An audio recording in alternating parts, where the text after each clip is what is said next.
scribble baskets full of Easter joy, things the way of Easter bright and gay.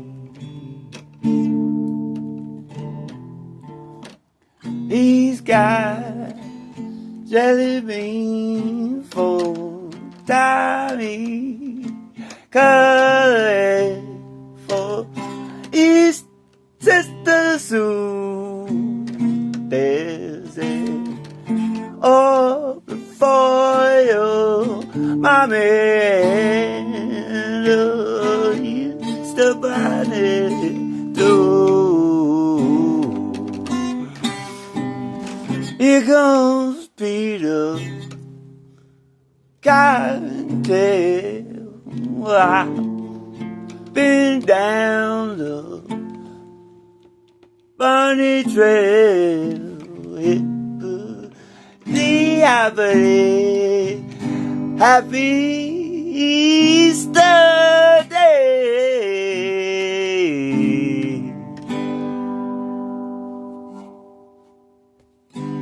I don't know. No. Here comes Peter, Cottontail. I've been down the bunny trail. Look and stop and listen to him say,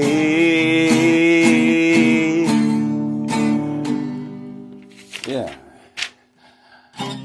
bringing every good and boy a basket full of Christmas joy, things to make your Easter bright and gay.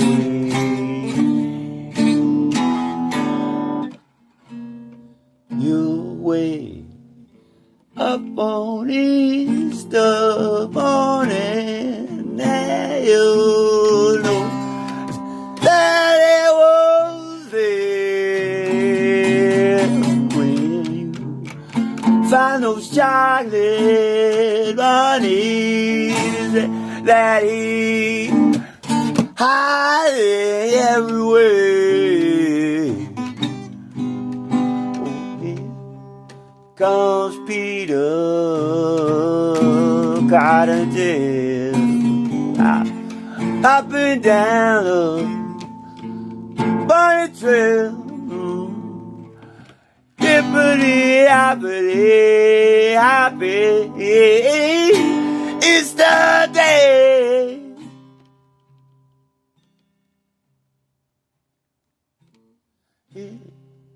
Look at Peter Cottontail,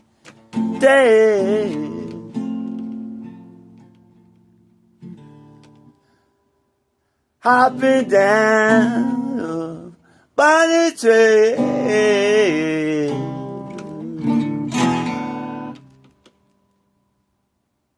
He's a rabbit of the station, so they say.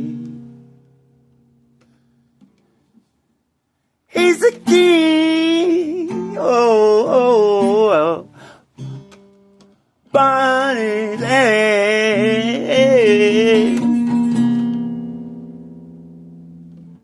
'cause his eyes are shining.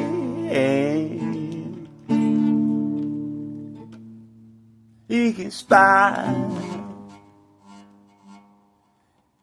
wolf mile way when others go for cover. Clover and the big bad wolf mile way.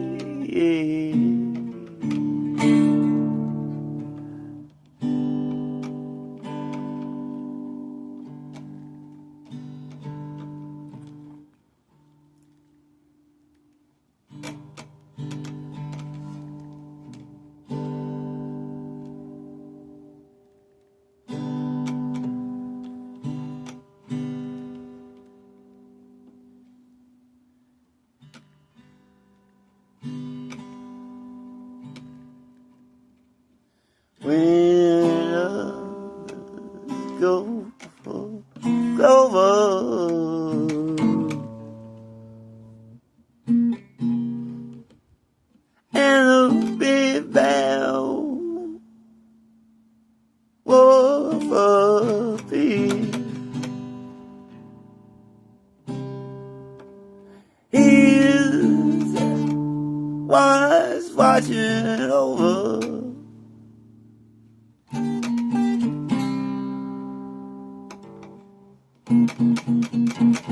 giving signals with his ears.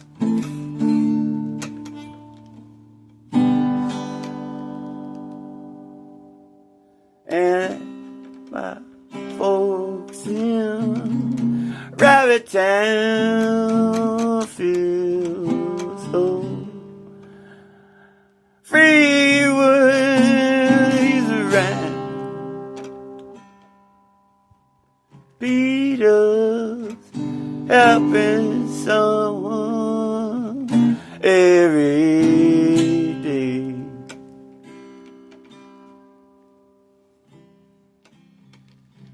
Little Peter Cottontail hopping down Bunny Trail, happened to stop for Carol on the way.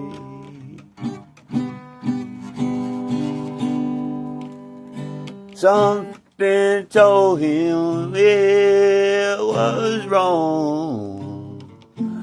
Farmer Jones might come along and offer the price he had to pay.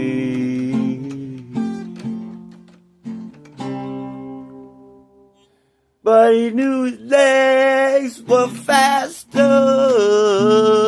so he nibbled 3 and 4, and he almost met disaster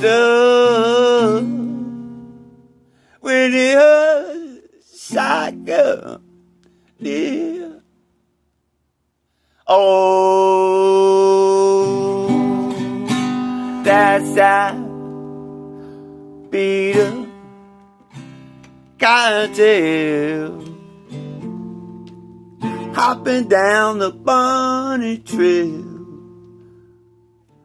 lost his tail, but still got away.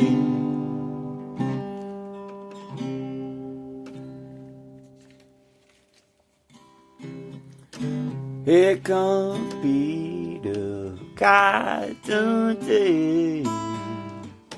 I've been down the Bunny Trail, hippity hoppity.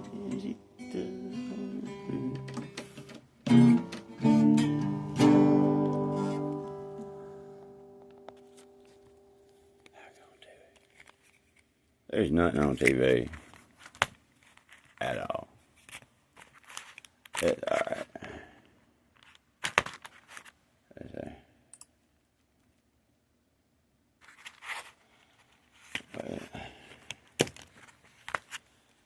How we do this? What is it? St. Peter, Babbelkroonbeek, Prince.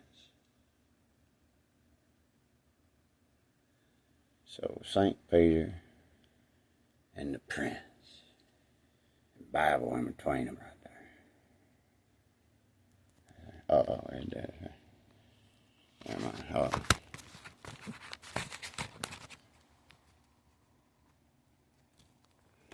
Gotta get my glasses. Turn this up and mark it up.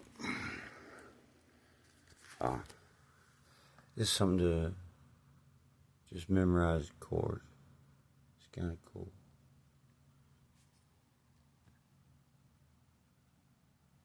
I do that.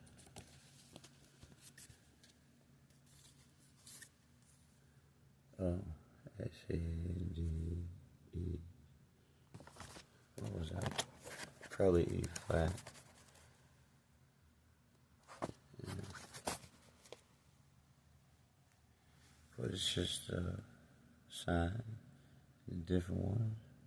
What it's made out of and stuff. It's not metaphysical. You can actually hear this. This is cool. Bunch of fakers. They always have the same name, too. I always want to say it. They steal your priests. They steal your icons. Only reason they want to get rid of icons is because they know they're stealing them from you. Thievers and robbers. I'll put this on. But that was there. Oh yeah, I got to mark that up. And the thing about it, I looked through it. Ain't gonna lie. It don't have the Maccabees in it, unless it's in another place or something. So, but I was gonna compare it. I got to mark it up. But it's just you can never get around to one thing. Anyway, this is cool right here.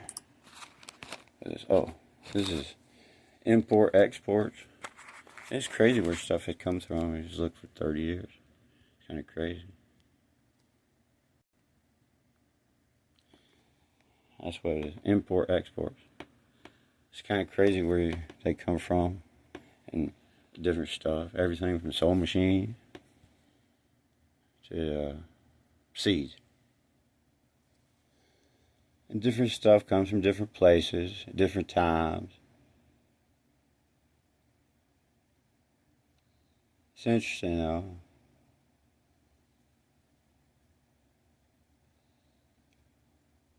But yeah, it's like, literally, sewing machines. There's carrot seeds, vegetable seeds, yeast, prunes, fish, insulin, vitamins, wheat, rye, barley, oats, vitamins, medicinal herbs, seeds, potatoes, tobacco.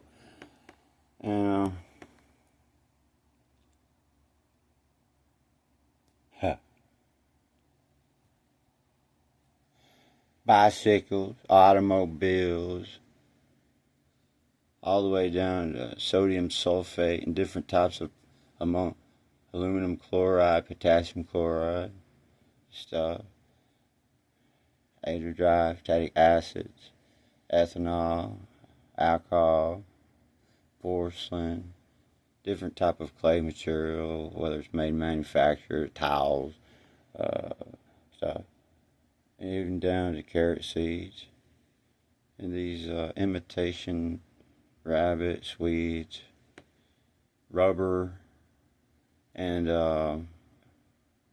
just anything in between. What I think is neat, it says hunting rifles. I got some clocks back to the USSR and the paper fibers, all the way to shoes and stuff already produced.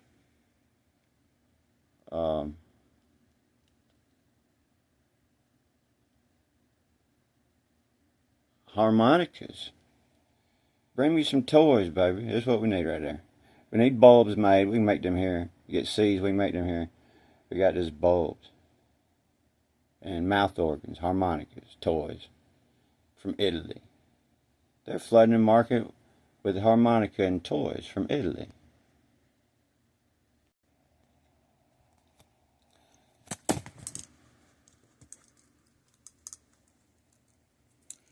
And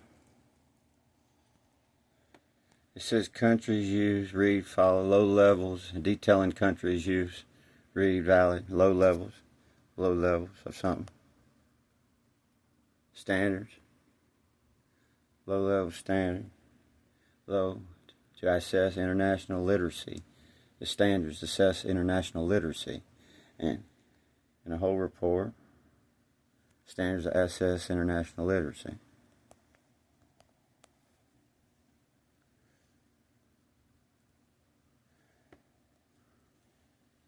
The individual ability comparisons education tests their literacy comparisons in education standards that individual to assess the ability to the international comparisons literacy and education standards that individual to assess the ability to international comparisons, literacy, and education.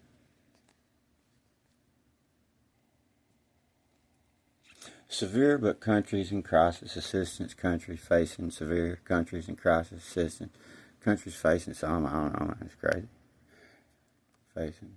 This is localized problems requiring field and exception, localized problems requiring field and exception, localized problems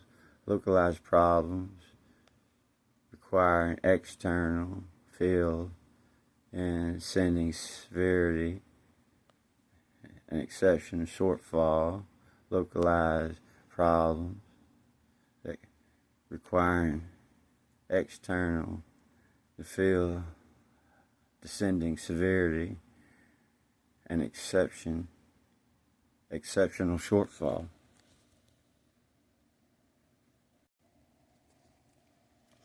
It says growth very slowly and growth even with rates and political agreement. They talk about numbers and been increasing rapidly. It's descending probably consummation forecast. So it would improve, be sustained, unemployment, accountable, upturn forecast.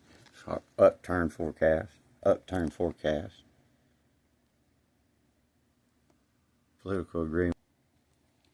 Considerably low numbers, slightly lower than that, the budgeted government.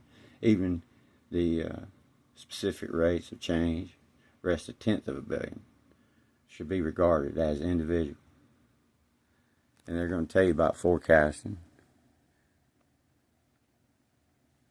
He's a governor, and talking about this 7%, that percent. And they just say a lot of stuff about analytical, all sorts of stuff. But then, however, since forecasting is an undetermined thing,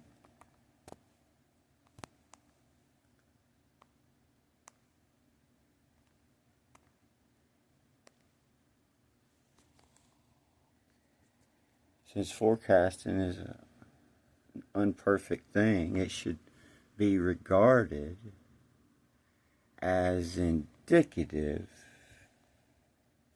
rather than exact.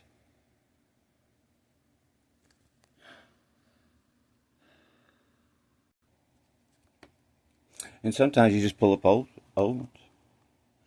Look, it says economic.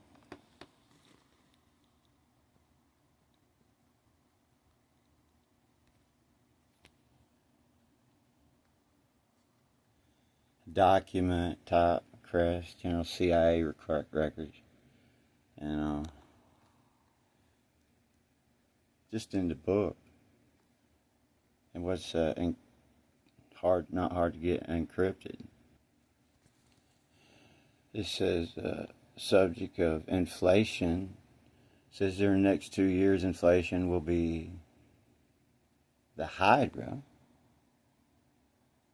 of economic endeavor in the West, fed with deficit financing by the U.S. government and coddled. I'm passing crazy words. Certain Western European countries. Yeah, I saw it again. This monster will grow with rapidity. France, the Low Countries. The Low Countries, particularly vulnerable, UK and Japan, they want you to think, particularly vulnerable to its insidious effects. If inflationary tendencies become the fact and strengthened in these few countries and in the U.S., the entire economy of the West will be swept into a rising spiral of prices and costs. Rearmament will be retarded seriously in places reversed by reduced productive efficiency and lower incentives. By lightened distrust in numerous strikes caused by material shortages and by the dislocation of peoples and jobs, which are always a part of inflation.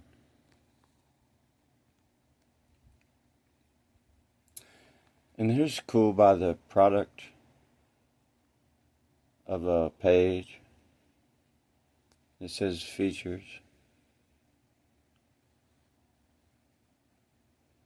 It's report, places in writing,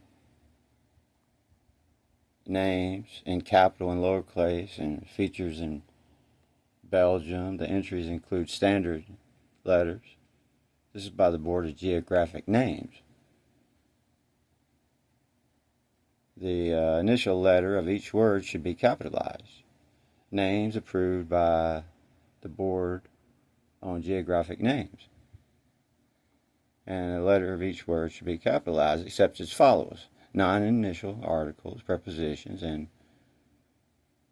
unapproved variant names. The later unapproved letter names reference to conjunctions, and the contractions got the S and the T, prefixes and suffixes and stuff in different languages. What they're saying in Flemish, the standard names, users of the, they're actually telling you, they're just changing things on the map. And they changes geography and names. And here's the thing: without a note, refer to main entries. And the interesting part is, if it makes it into a library anywhere that's ran by an ordinance, they can say, well, this book has officially, old book, copy, has officially made it into public hands, and it's the duty of the book shop. If it's an old one, the names in the Gazetter supersede those. Says that the second column contains other stuff, and it goes on to abbreviate. It won't focus, but it's the Board of Geographic Names report.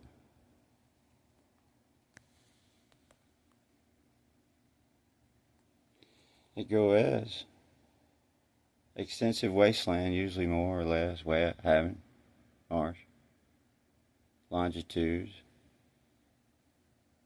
and canals, and roads and rivers, summits and mountains, locations, but based on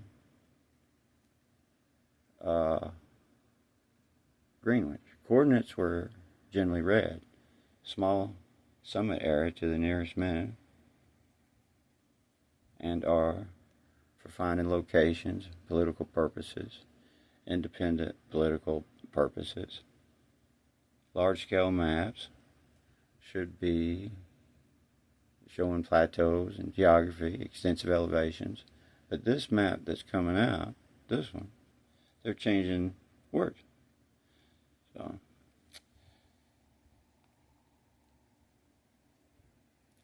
because it's published under the NATS program, it's and this is a revised version, issued with new names. It says this one supersedes the preliminary one, dated all the way back in 51. So it says, of which all older ones should be destroyed. That's interesting. So, at what point do they destroy them?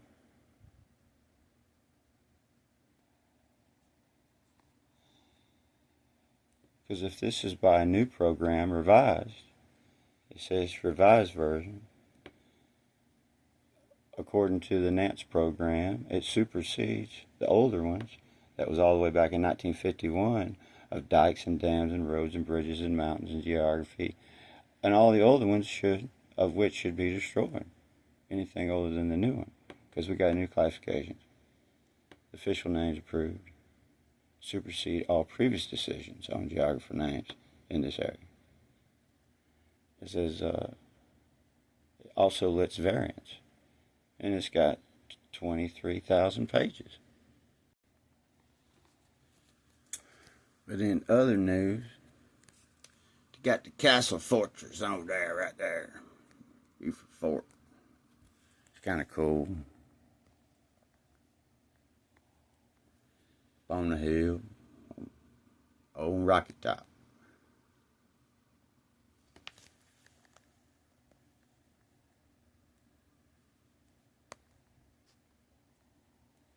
It's crazy. It says the IDF seizes Beaufort Castle in Lebanon. That's up there, up north, right there, right there.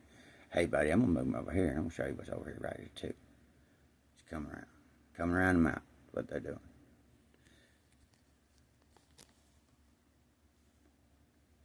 What they say? Beaufort Castle, or that river at? Look at that.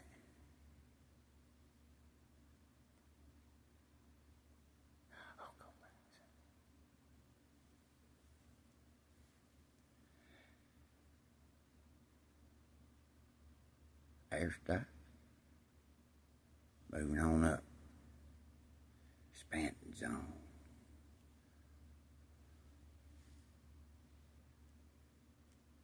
Boy, did they park right there on it, didn't they?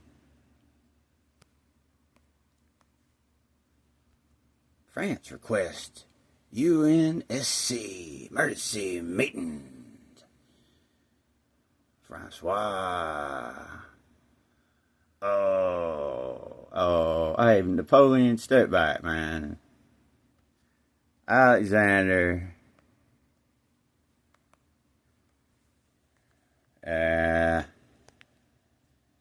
France demands emergency UN meeting.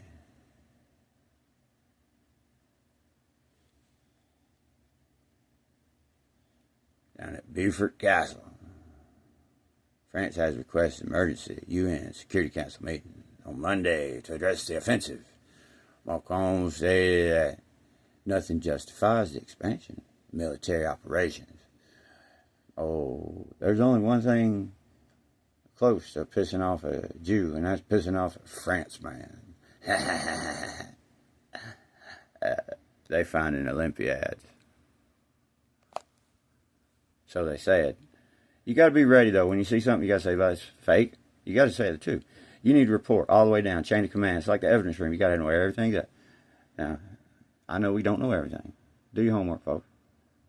But that thing's been there 100 years. It's kind of like this.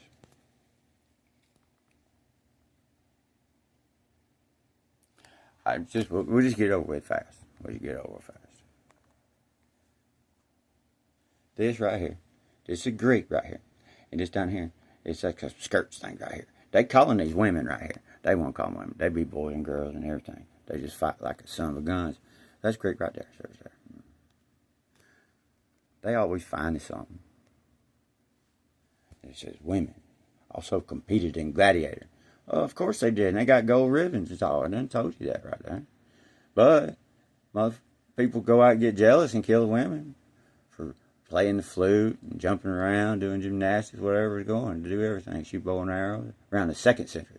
So they say this is 2nd century. So that's two. That's what we call it. What is it? 200 all the way back to 100. So let's call it. We'll go back as far as we can. 100. Or let's say 200. Anyway. But it's dubbed Amazon and kill it. So in one breath they'll say Amazon's way on up at 200. Then they also say, oh no, they're back at 200, 300. And they don't even know if they're around Alexander or not. Anyway. But what's interesting, now that you know, there's a dozen calendars. And we're going to see some more. But why did Israel seize the historic Beaufort Castle in southern Lebanon on Sunday, making an advance north of the Tani River? Described the capture as a strategic shift in the offensive against Hezbollah. Meaning Lebanon's prime minister cursed Israel, scorched earth. Policy as military operations expand despite the U.S.-backed ceasefire. Cool. They mounted the capital flag up there, didn't they? Oh. Wow. The interesting thing, I'll go ahead and do it. Because you pull stuff up and you say, about whoever's writing it, you kind of just look. So Antony and Cleopatra were lovers, but in some ways Cleopatra was more of a soulmate to Octavian, the Roman guy. She and Octavian were both strategists as well as Machiavellian manipulators. All right, manipulators can be a good thing. They were both ruthless and driven and willing to do almost anything to achieve their goals. Their only job to do, in Cleopatra's case, preserving her kingdom's independence. Wow. All right, so this guy's saying that Mark Antony was less.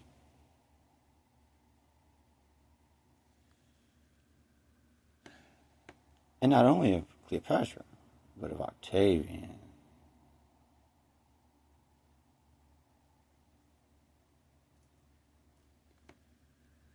Ruthless and driven and willing to do almost anything to achieve their goals. She wanted to preserve her kingdom, large in its power. In Octavian's case, when he controlled the whole Roman Empire, as his great uncle and adoptive father, Julius Caesar, had done. Antony was a talented diplomat and general, but was outclassed, according to this author. He was neither, or cold-blooded.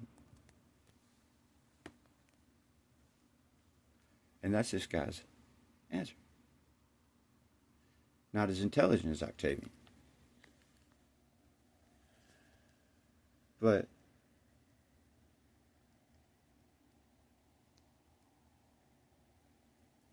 they want to kill Cleopatra. Who is this dude? He be writing some funky stuff. It says, question. You described the Battle of Actium as a struggle for the heart. It says, oh yeah, it does. Because it's like right there at 20s and 30s on the BC mark, which is AC mark, which is AD mark. The empire always represented a balance between the Latin-speaking West. All right, so up here we've already proved that he is more pro-Octavian than Mark Antony. And he's saying that always represented a balance between the Latin West.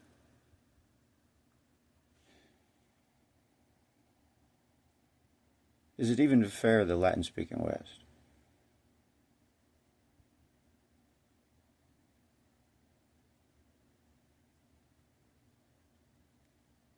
The Latin-speaking.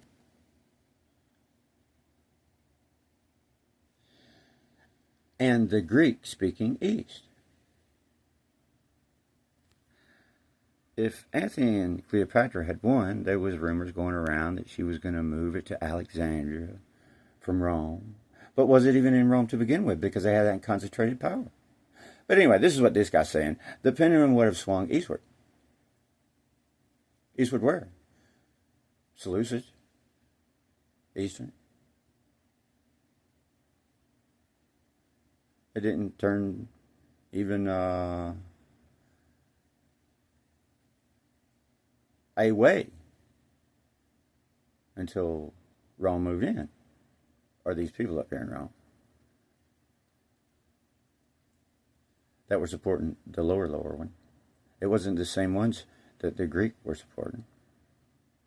Cleopatra had won. The pendulum would have swung eastward. Alexander would have become a second capital that spoke Greek, and also the West spoke Greek, second capital, rivaling Rome. They were already wester of Rome, and wester again of Rome, just as Constantinople ultimately did centuries later. But they have already got Latinized to the people that moved in. And there was a bunch of fusion there. Oh, yeah, that's part of the 200, 300 years right there, before and after. It's all crazy. Europe would have become less Latin and more Greek. They would have stayed Greek. We might be speaking a Greek-based rather than a Latin-based language. Well, that's what we were speaking before.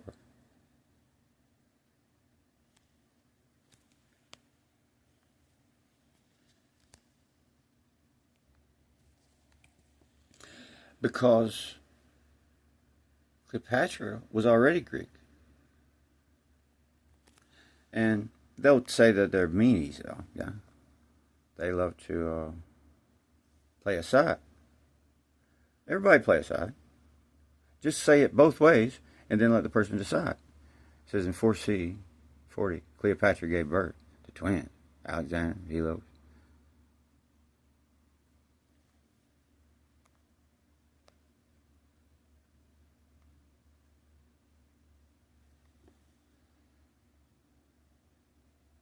She was forced to conclude a temporary settlement with Rome.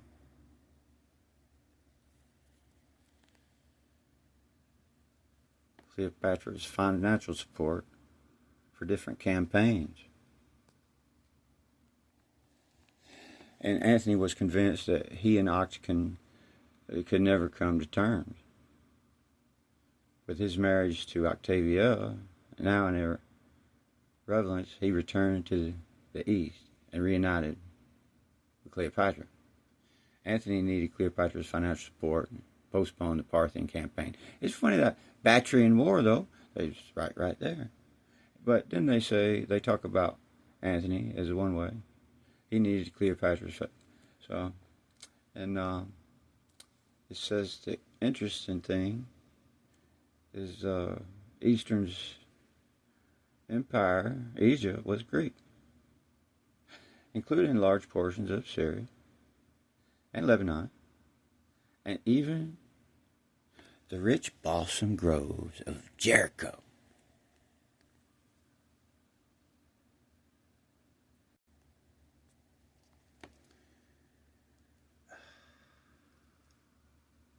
Because they take books like this for source material off the internet in a time when they say there's data centers and this is going on. But your library book, they taking it off.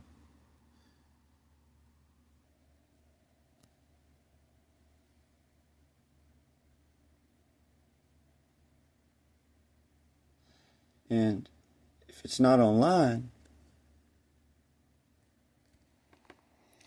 and then they even tell you in their fine print, the CIA did not begin using the non-Romanization spelling of Beijing and Hangzhou until 79. This article provides updated spellings elsewhere in parentheses. Thank you for the parentheses, but here's the thing. What if these were not well-known words? I mean, if I start talking about Ho Chi Minh and you're thinking Saigon, and they don't even start the same or look the same. But then, if it's something just some river or something, and then, but Mao Zedong, as of now we meant to know it, so it's spelled Mao Zedong. Premier and Xiao, so it's Xiao, and let's see, right here, it started to change a little bit from C to Z. But when you think of Mao Zedong, or Ho Chi Minh, and Saigon, then it's even crazier. But see, this book, also, and that's your notes. But the whole, yeah, this is a good reading space. You should go here and look what you can get to. But it's all jibber jabber. It's gone. I mean, because just regular Acklane and aerial intelligence, they're saying it's a prototype thing, collection platform. I've played a critical role all the way in the 60s. Oxcart program. If you got an Oxcart program and U2s, they collect data and take pictures and do all sorts of stuff, and they can be carried and dropped out and have capabilities. But a few of them, if they get loose, you know, it can cause some problems.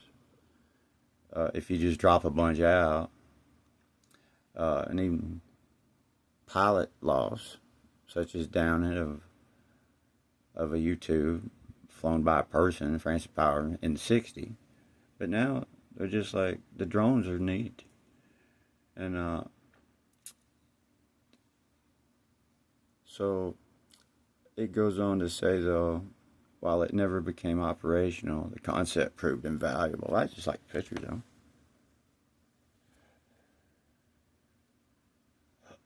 Spaceman.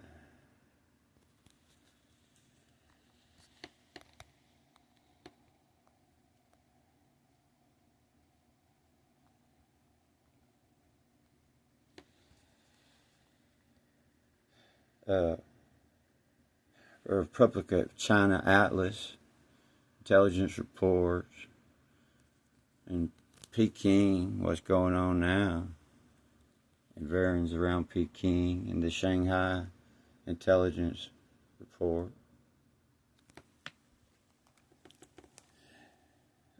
But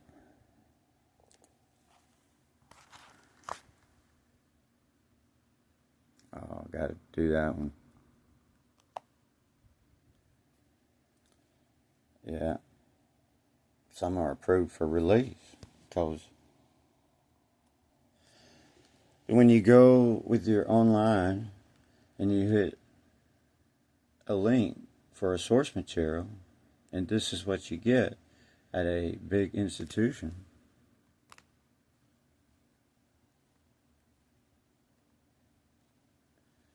Or if you're using, it's not Internet Archive, but it is another source that has been widely used on Wikipedia, Archive Today. It says, in a nutshell, Archive Today and its domains are depreciated for use on here. It says the new links to the service cannot be added.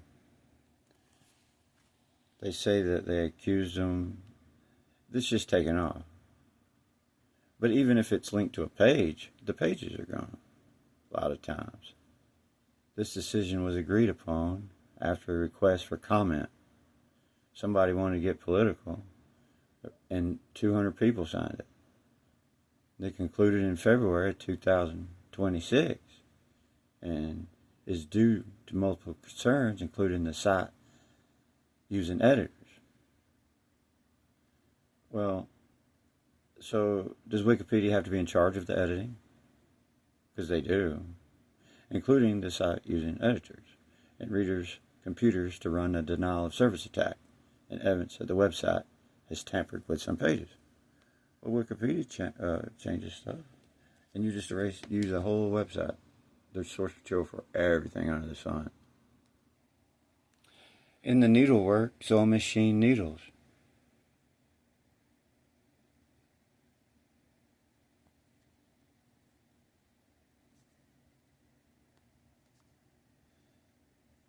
I like the cool hats.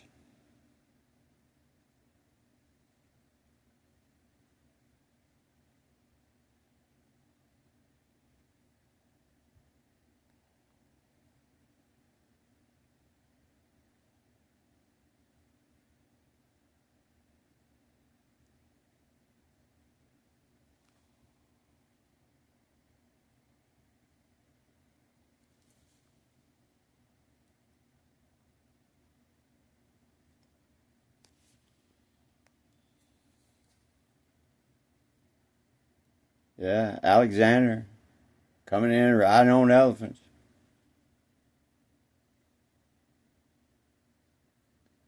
Way down there on the end of India. All the way through Iran.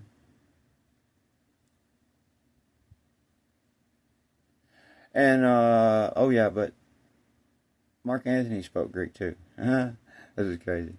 This dude's right here. And how it progressed. That's what's interesting. It progressed in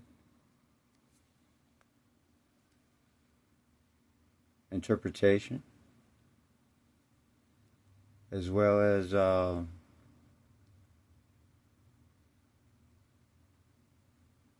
way it looked, the portrayal.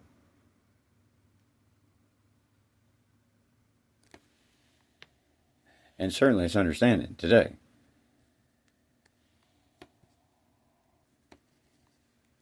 Toting fasci too. These dudes are toting fasci.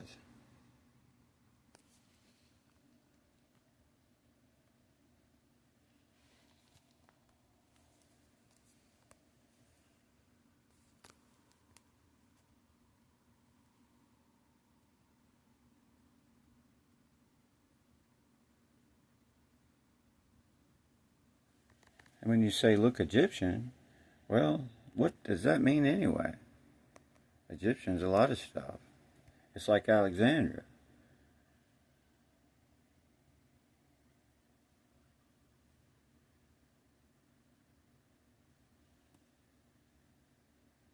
Those hats are cool.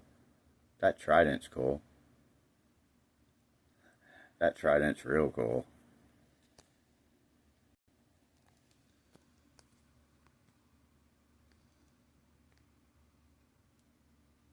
Neptune, you got a minute?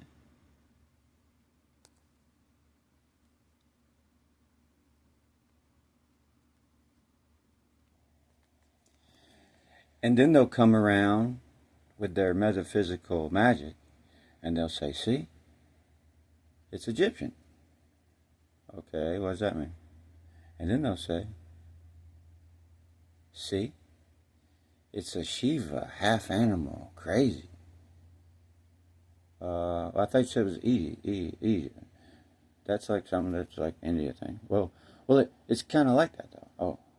Oh, so she was like a woman, right? Well, yeah, but she's also the destroyer. All right, she was a destroyer. All right. Then they say, oh, but also she's half man and half woman in the mergence that eventually will be a female entity. I say, yeah. But, see, there's one just like that over there. Don't have a picture, but it's over west. So, and even in the days wherever Constantine was at, go a couple hundred years one way or the other. Boadicea, and it already said that some of them would be smaller than the other because they shoot their bow one side more or the other. And then it's even said that some of them cut them off in retaliation. So, they tell you lots of stuff. But no, this one is Trident Girl. I bet she could swim. What do you think?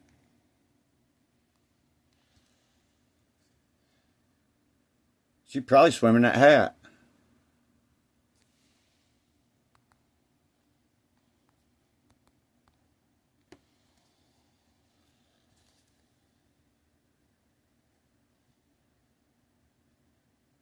They all be looking at one another. At one time, they were led by kings too. It's interesting though. But now it's called something else. Yeah. There's the Grand Master over there. They're memorializing his grave engraved.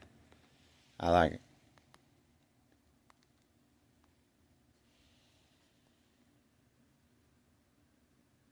That's probably Papa Joe. That's Skunk himself right there.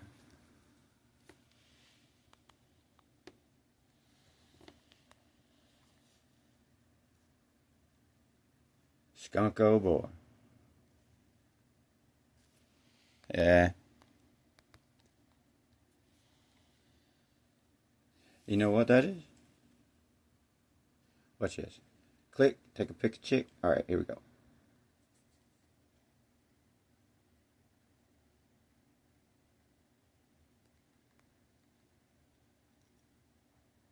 Look at the hat. You know where the long hat comes from? They'll tell you here and here and here.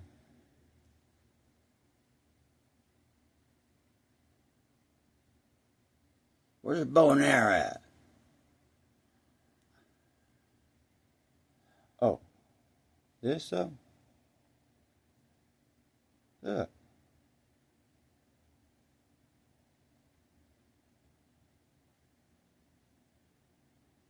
He's down there singing, "I'll work my way back to you, babe." That's pretty neat right there.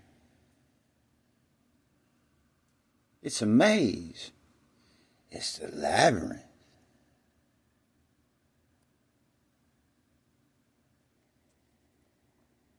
See? There she goes. Look at it. Look at her go. Mom ain't putting on. Look at that right there. Look. She's hunting, right? No. That's one thing to be hunting with the dogs. Something to eat.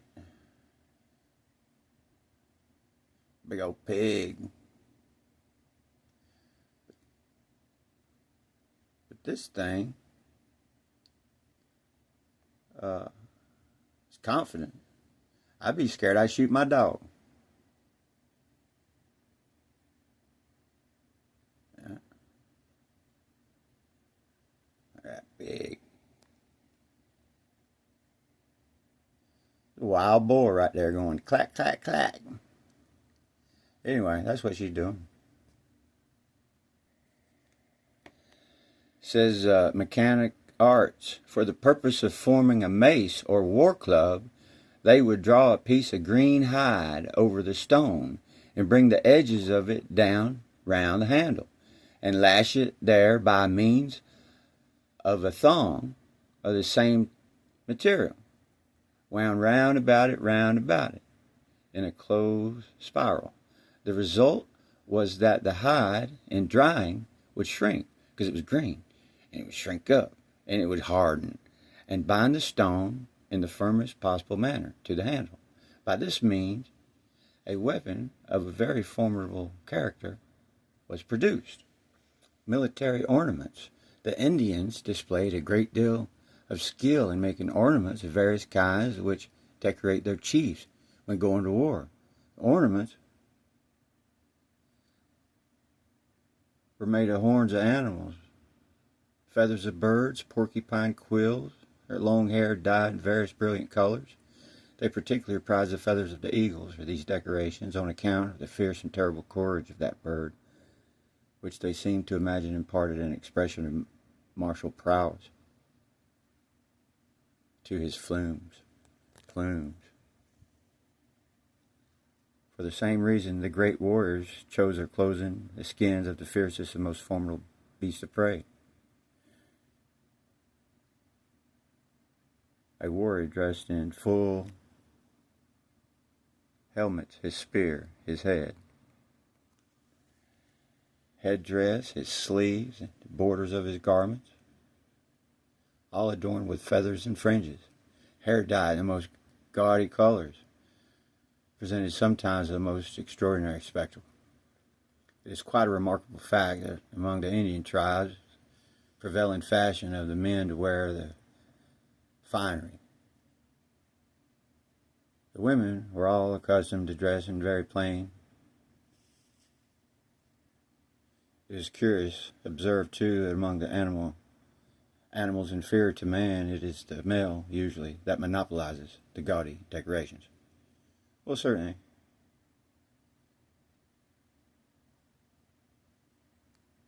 I would second guess that if I was a bear.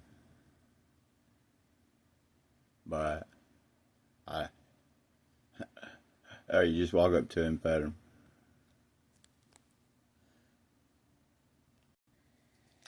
Great was the ingenuity of the Indians.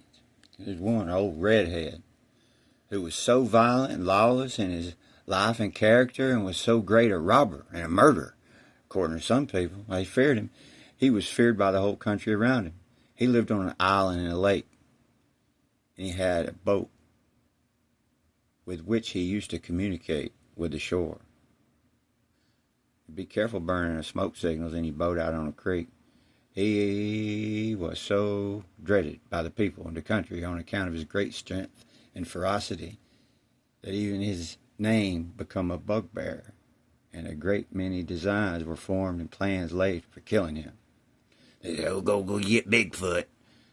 But thus far, none had succeeded. That was the aliens of the day. Not far from the lake was an old redhead lived. There was a family consisting of a man and his wife, a boy about 15 years old. One evening, the man had been lost all day hunting.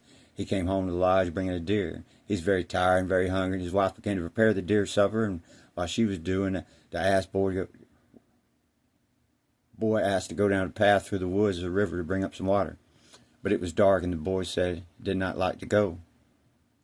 The father, when he heard this, accused his son of cowardice and said, sneering in contemptuous manner, I don't think you will ever kill old redhead.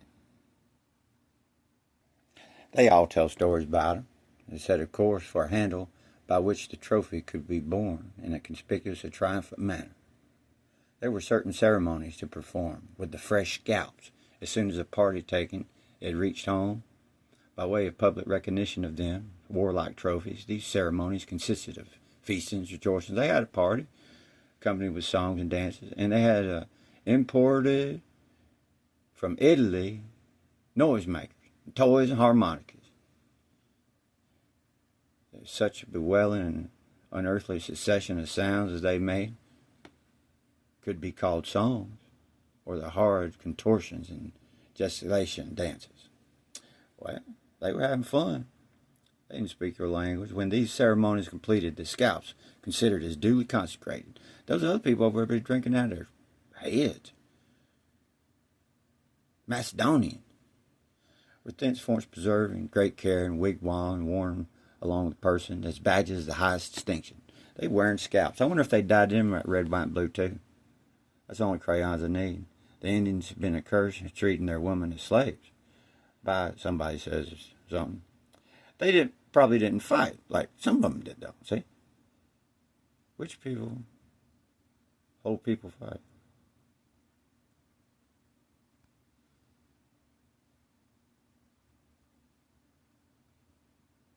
Hopefully they didn't have to. We're always held by them in a state of complete and absolute subordination to the men, so they say. Well, I bet I had a frying pan. Employed arduous labors, matter of necessity for the continual toil of both men and women. In other words, it's hard to live, farm and everything else. They didn't have time to do a whole lot. The woman of the house put up the tent,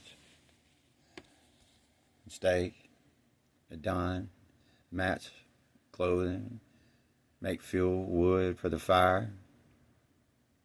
Don't want to dirty up your feathers, and man didn't go out there in feathers all the time anyway, unless you seen him.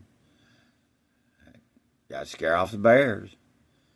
But all this probably made no more fair proportion of toil and exposure when we consider the sufferings of danger and fire. Now they're going to talk about their divorce rate. Fatigue fell a lot of the husband, which hunting. So he was fishing and doing this and that. Sometimes he'd go get furs, and he'd be gone a week. During the storms and the rain and the toil and the snares. Instances have been known with the Indian wanderers in the woods until they become perfectly exhausted. And they're lying down, they perish with hunger, rather than go home a starving family. And then they're going to say they were married. Well, you need 4 or 5 to take care, because you'll die about 30.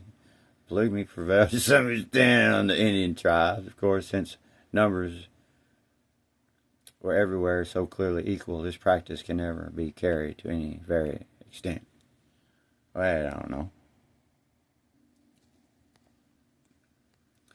It says of life to which they had thus been ushered and have gone back into the woods and relapsed hopelessly into their former condition. When the Europeans came, there were remnants of many of the ancient tribes exist at the present day in various parts of our country. But they lived by themselves, marked a separate race, but nothing changed except the external circumstances by which they were surrounded. They live in huts still, as their ancestors, 300 or so years ago. It's only covering that's changed. Birch bark. Now they use canvas. Now they use iPhones. Now they put you glasses that attach to your eyes and a chip in your head. So you live forever. Canvas or slabs obtained from white men. They used to sit on the ground and this and that. They still make baskets and this and that, but they're buying our stuff. They make toys and stuff like that. setting up whatever kind of capitalism they can to trade. But the furs run out. Blankets, skins of beasts adorned with glass beads, and wampum.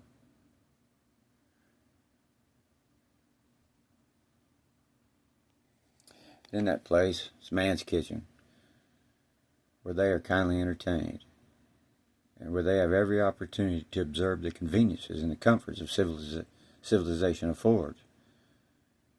But no kindling desire is awakened in their minds, a lot of them. They live off to imitate or share them. Silent and patient and passible, they witness the advance. The advance of modernization. And they stay essentially unchanged. The mighty wave which sweeps on so irresistibly over and around them, apparently without any regret of the past or emotion, either of hope or fear in respect to the future.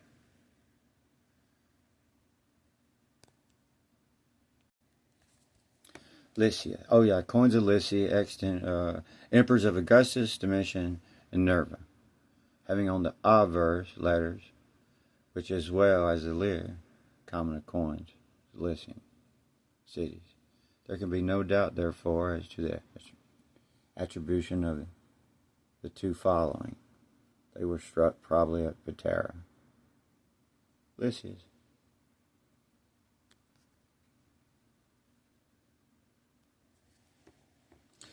And this guy can take over extended powers.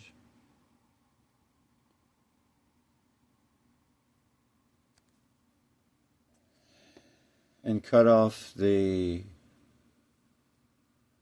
stepmother type offspring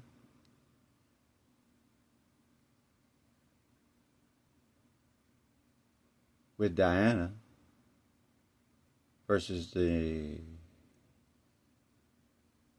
non-direct blood being first. And Charles's wife, his stepmother kind of woman, her sister as well, to keep the badge the same.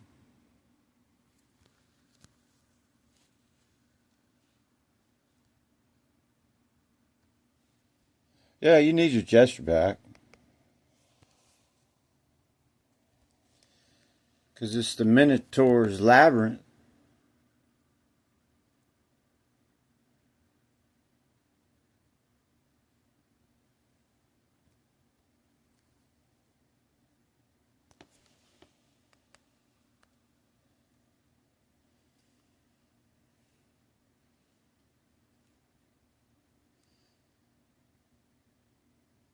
I like the fish.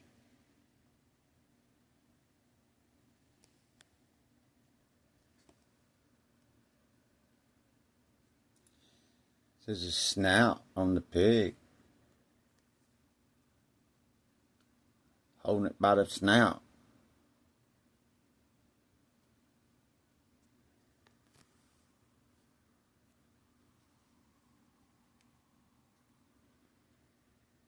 Yeah, it's just Greek to me.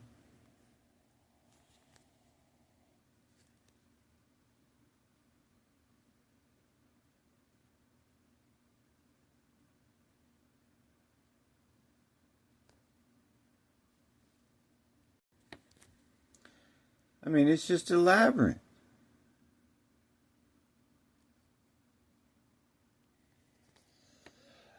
You can pretty much tell. Don't have a wee-wee. It's like the seven dwarfs of Snow White.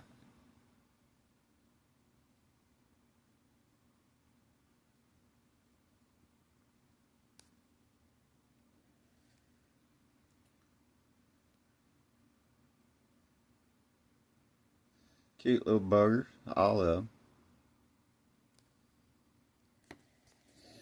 This is cool, like, because there's like some of the same ones. Some of them even made their own coins.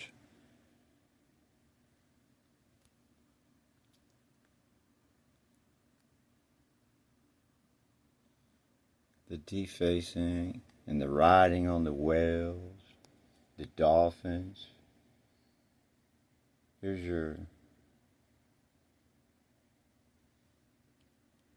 very could well be dolphins. You know what I say. Mermaid.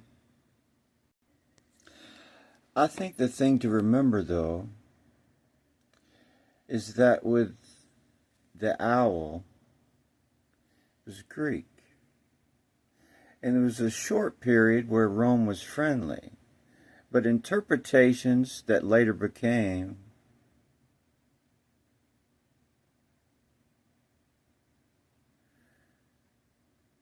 this is later with monkeys. And in later interpretations altogether of what ISIS is at Egypt rather, in the one time versus another time. Especially the owl. And any type of pig is involved, or fish.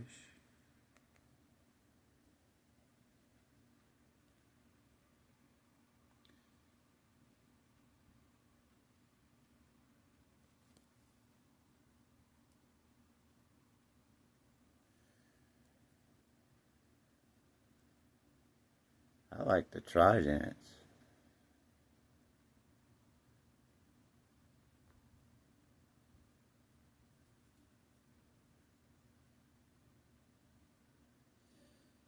It's like 3D action.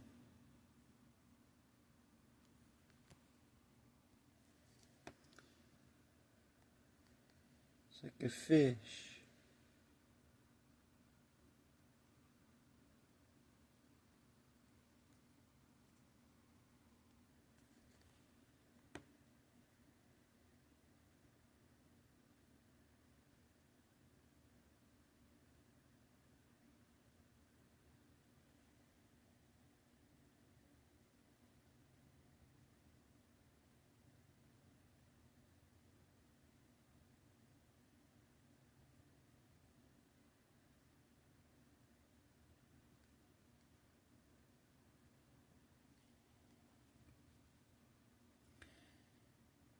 Fishnet.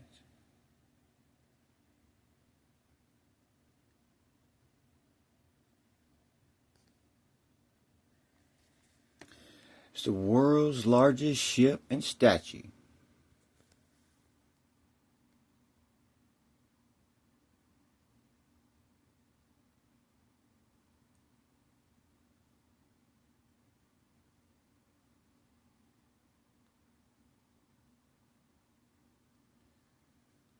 It says when the largest ship in the world, the steamship Vaterland, enters New York Harbor on May the 21st, a remarkable comparison will be made possible with the heroic figure of liberty enlightening the world.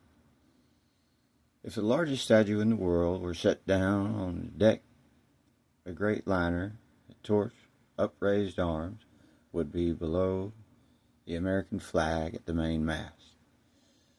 The statue itself measures 151 feet in height, while the mast, Vaterland, rises 197 feet above the main deck. Anyone who has climbed the long staircases in the statue leading to the balcony about the uplifted torch will be especially impressed by the comparison. The Vaterland is built upon such graceful lines that it is difficult to realize her great size. She measures 950 feet in length, 100 feet on beam, and has tonnage of 58,000, exceeding her sister ship, the steamship Berder,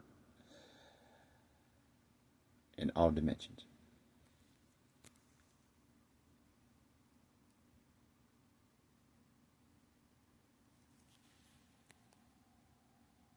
That's cool. It's a good shit lollipop. Alright, this say the gold ring with a carved and inscribed signet stone, one of the most elegant works of the classical era. 450 BC was found in the Scythian tomb on Josova near Pantic upon Kerch in the Crimea at the entrance Sumerian Bosphorus. Oh, that's another word we could look at.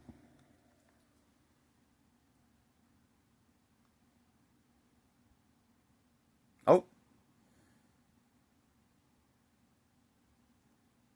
that's great. That's not lying. Between the death of Alexander the Great in 323 and its annexation by Rome in BC, 30 BC, she was the daughter of Ptolemy XI, Alutes, and most likely his wife and sister, Cleopatra V, Typhon, with a tripod, with a typhon. Although Cleopatra probably had little, if any, Egyptian blood. And then back to Plutarch wrote a bunch of stuff that she alone of her house took the trouble to learn Egyptian. So she could cohort, tell them how she liked her coffee. For political reasons, she styled herself as a new Isis.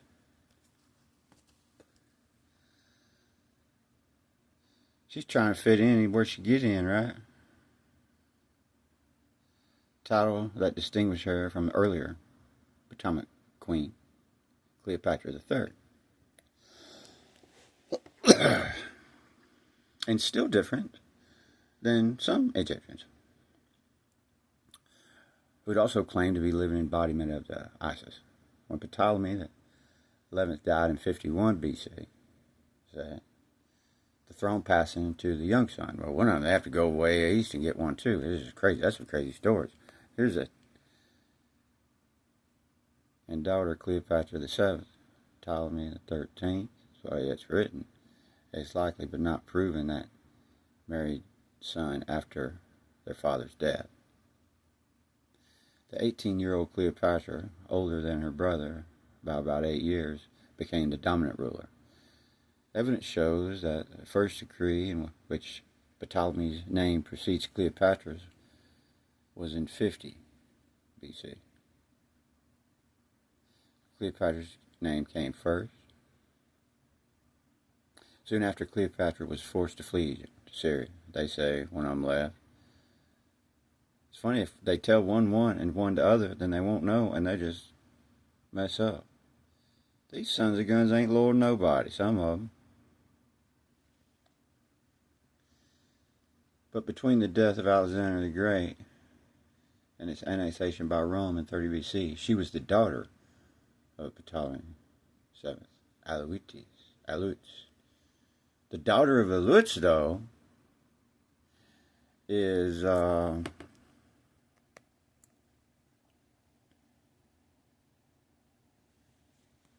says Alexander. This was followed by a celebration known as the Donations of Alexander. Not the donations of Constantine, but the donations of Alexander. Crowds flocked to the gymnasium to see Cleopatra and Antony seated on a golden throne platform. Children sitting, slightly lower thrones. Antony proclaimed Caesarion to be the Caesar's son. I think, though, this was the first, see, right here.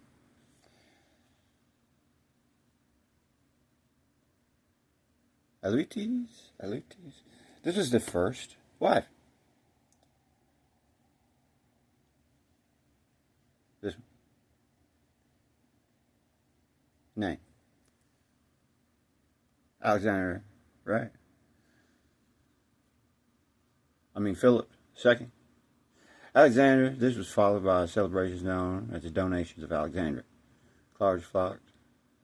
They done this and that. It says Octavian, who had been adopted by Caesar as his son and heir to legal illegitimacy, Cleopatra was hailed as Queen of Kings, and Caesarion the King of Kings. Alexander Helios was awarded Armenian territory beyond the Euphrates. His infant brother Ptolemy the lands of the west of it. The boy's sister, Cleopatra, Selene, was to be ruler of Cyrene. You know what? How many Mark Anthonys are there? And how many Cleopatras are there? How many Ptolemies are there? And then there's Soter. And then how many are there? Antiochus Epiphanes of them.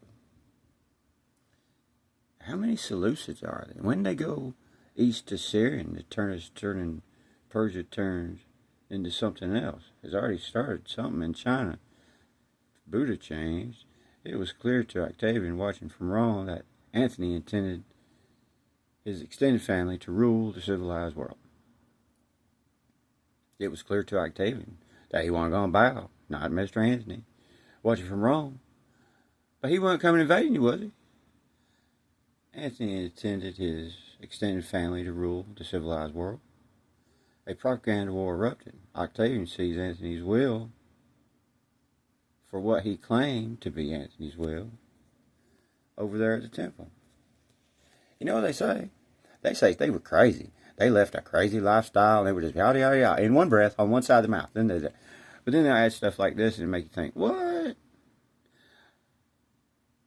From the temple that was held at the Vestal Virgins, to whom it had been entrusted, and revealed to the Roman people that not only had Antony bestowed Roman possessions on the foreign people, so they say.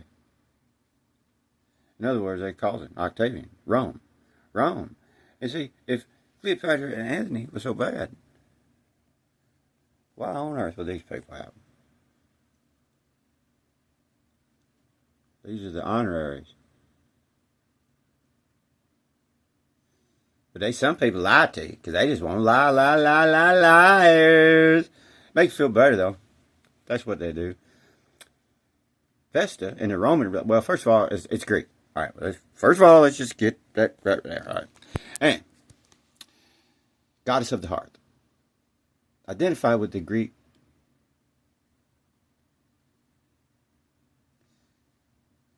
the lack of an easy source of fire in the early communities. They were tent bearers and put up tents and did it, and they cooked, so they kept fire. Just the early times, Vesta was assured a prominent place in both families. Yeah. They cooked their dinner. And they stayed celibate. If you just want to make fun of them for staying celibate, hey, they can do it. They're not making you stay celibate. But then in the next breath, they're saying, they're crazy, Cleopatra, and crazy, got gods and worshiping and doing this and this, and all I'm going to do crazy. Yeah, Cleopatra 7th on one side and Mark Antony on the other. It says in 40, says she gave birth to twins, yada, yada, yada. She named one Helios and Cleopatra Selene. Antony had already left Alexandria to return to Italy, where he was forced to conclude a temporary settlement. As part of the settlement, he married Octavian's sister. Fulvin having died. 3 years later, Antony was convinced that he and Octavian could never come to terms.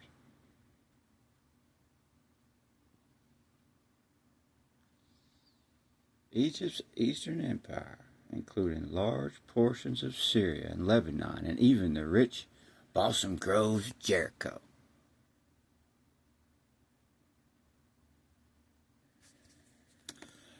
Shortly after his arrival in Egypt, Ptolemy married Cleopatra V, Tryphon the Opulent. And in 76, he was crowned in Alexandria, according to Egyptian rites, and this guy's calendar. At Rome, however, anti-Senate politicians in 65 raised the issue of Ptolemy's legitimacy. So what if the 65 right is a different right than that 76 right? Ptolemy's legitimacy producing a questionable will of Ptolemy XI's Alexander II purporting to bequeath Egypt. Well, some people from Alexander were still with Alexander the Great. And to them, they would think they would want to be over there, that type of philosophy, purporting to bequeath Egypt to the Roman people, if they were in Rome. But Ptolemy, seeking Roman support, sent troops to assist the consul and general, Pompey the Great. It says, a group. However, anti-Senate politicians raised the issue of Ptolemy's legitimacy, producing a questionable will of Ptolemy XI, Alexander II, purporting to bequeath Egypt to the Roman people. Ptolemy, seeking Roman support, sent troops. And they had reason, because that's what they did. He did. And they did not want Roman support. But Ptolemy, seeking Roman support,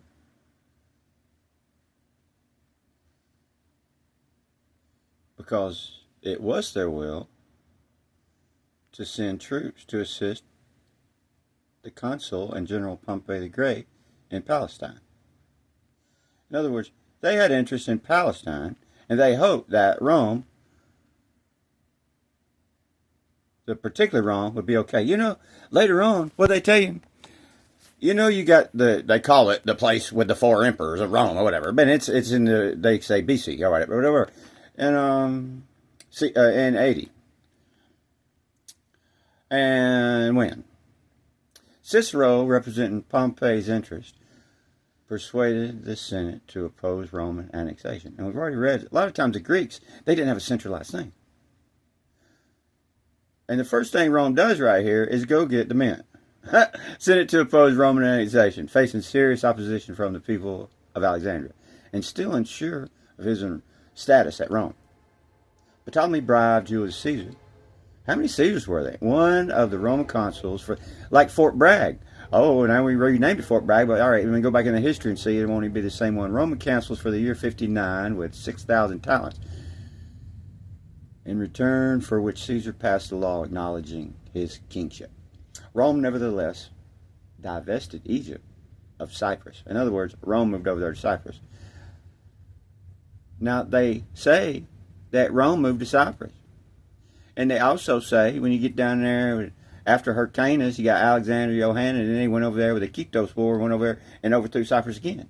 And then it was just last week, 2 weeks ago, you know, Cyprus is a crazy place. Talking about new wannabe king over there. He needs his joker back. Listen, that was all under once upon a time, British territory, British. And now they still have a base too over there, whatever. And, I mean, if people want to blow it up, they're going to blow it up. There's other people blow it up now, though. And, but one north of it is Turkey, right? And the bottom part, still part of calling themselves independent, whatever that means, in this mixture of variety. But now, let's see, the state went in there. I think the Judah went in there and got it like last week. And at what point will they go along with whoever's going along? Turkey. And the other ones. Next year, and with his brother in Egypt. But this also went on at that Kypros War, right? And they went over there and killed all them Greeks. Romans went over there and killed all them Greeks. Failed to support him, the island king committed suicide. Rome, nevertheless, divested Egypt of Cyprus. It went on last week, too, didn't it? But you know, they say, Mark Antony, Cleopatra, and in 31, near Actium, the Roman fleet of Octavian the Roman. So it wasn't Pompey was a Roman, but was he a Roman? Looks like he was a Roman. The Roman fleet of Octavian, Augustus, commanded Marcus Vipsanius and Agrippa, met the Roman and Egyptian fleet of Mark Antony.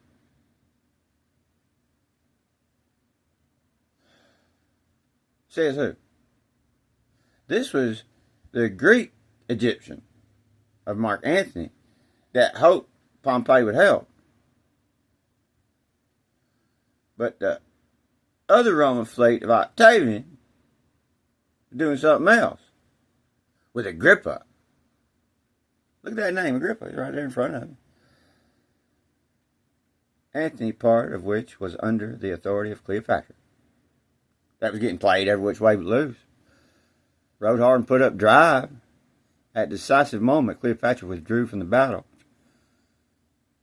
Taking 60 ships with her, Mark Antony rushed after his beloved, leaving his fleet without leadership. Agrippa's numerous swift ships went in, taking over Cyprus, taking over Mark Antony in Egypt.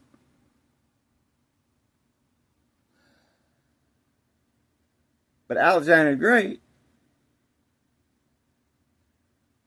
had interest in Palestine. That's what they said, other people, and wanted and was in Egypt, Alexander. But now, Octavian, Agrippa's numerous swift ships surrounded the large, heavy vessels of Antony's fleet and destroyed it, thereby winning the battle. It's the Battle of Actium. They say that is in 30. Romans be fighting everybody. Watch it. But this guy says the empire always represented a balance. But they agree. It says, if Antony and Cleopatra had won, Alexander would become second capital. Well, they weren't a capital. They weren't up there in the Low Country. But it says Europe would have become less Latin. They weren't even Latin. You want to come over there and be messing with putting Latin in Cyprus? And more Greek. We might be speaking a Greek-based rather than a Latin-based language today. Well, I speak Greek-based language. It says, according to Polyaenus, Polywadi doodle all the day, Audata trained her daughter in the arts of war. The Illyrian tradition. Sinane's father gave her in marriage to her cousin Emd, by whom she had a daughter, and by whose death she was left a widow in 336. Audata trained her daughter. In the following year, Alexander promised her land as a reward for his services to Langaris, king of Agrarians, but the intended bridegroom became ill and died.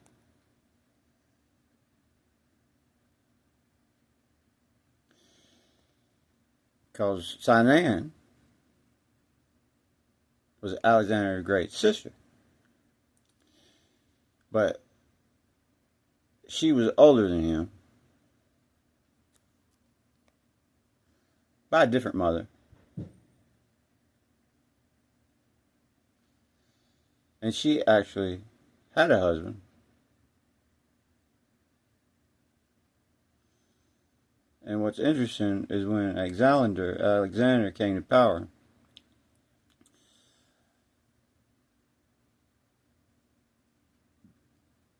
his sister, husband, would become an adopted maybe in-law into the family. So Alexander kind of had it made where her husband went bye-bye.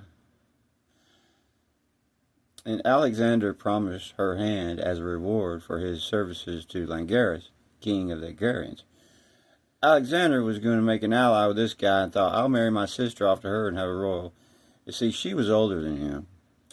But the intended bridegroom became ill and died. So for him to try to make ally with that, it ended up, I don't want to be ally with Alexander if he's going to use somebody else's pawn. Certainly not his sister. His sister wasn't going to put up with it. Cyan continued unmarried and employed herself in the education of her daughter, Ada, or Iridis. whom she is said to have trained on the manner of her education and martial exercises. It was Eurydice who took command of Cyan's troops after her death. When her half-brother, Philip Aridaeus, was chosen king in 323, Cyan determined to marry Eurydice to him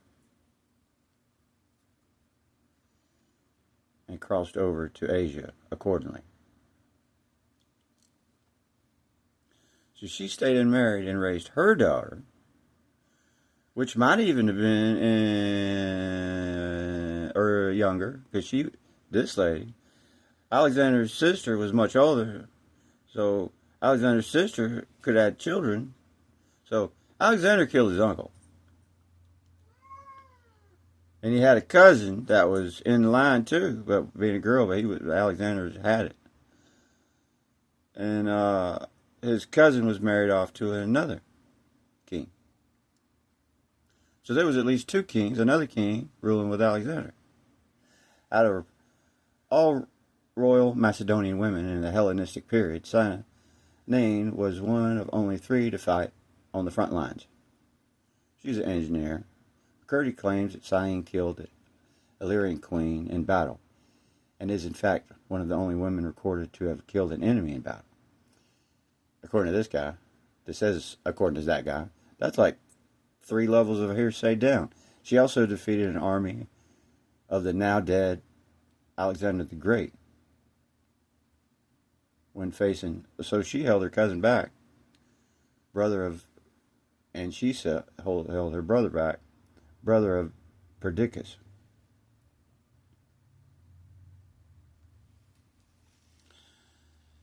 But Alexander killed his uncle. She got him back though, right? Cyanne's ambition to marry her daughter to Asia, because Philip III had a half-brother with Alexander, and it alarmed some of them, who sent his brother to intercept her march into Asia. She was killed, the circumstances of which are unknown. But there's a daughter too.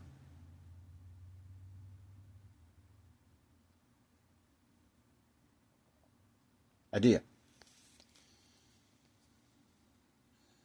The other offspring of other Philip, Alexander's cousins. What is it? Alexander wasn't done with Cyanne. This is when he come to power. He saw her as a pawn that he could use. And this is when he went to marry her off. After he killed his uncle, what looks like a key asset, an ally. But he died. Alexander did just that in 335. He arranged a marriage to his sister to one of his loyal allies, Langlis. As you could probably guess, Helene was not happy with being a pawn in diplomatic gains, and that guy died. Between 335 and 323, we do not hear much about Cyanne, because she was off marrying her daughter, moving into Asia with Alexander's brother Philip. You can understand why our sources tend to focus on Alexander the Great more, and later conquests Persian Empire. Probably someplace over there named Philip. Yet upon Alexander's death in Babylon, he didn't make it as far over that all the way to die. But they probably held him up over there way on the other side. Cyan comes back to the fold.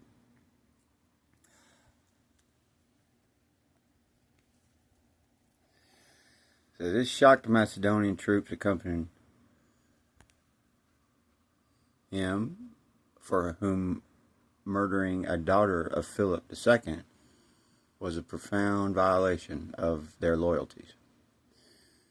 The resulting mutiny forced Perdiccas to capitulate, submitted, and his marriage to Philip proceeded. Adrian and Philip III were eventually killed by Olympus. Oh, somebody else in 313. They's a fighting family bunch, wasn't they? Following, but they weren't. What other lands were they going over there? Where's Rome at in this right here? See, they're not there. Gave them proper. So I was speaking Greek before there was Latin. Proper burial, Aegea alongside Sane. Polyaenus, half a millennium later, in the 2nd century, wrote about her. We already looked at that.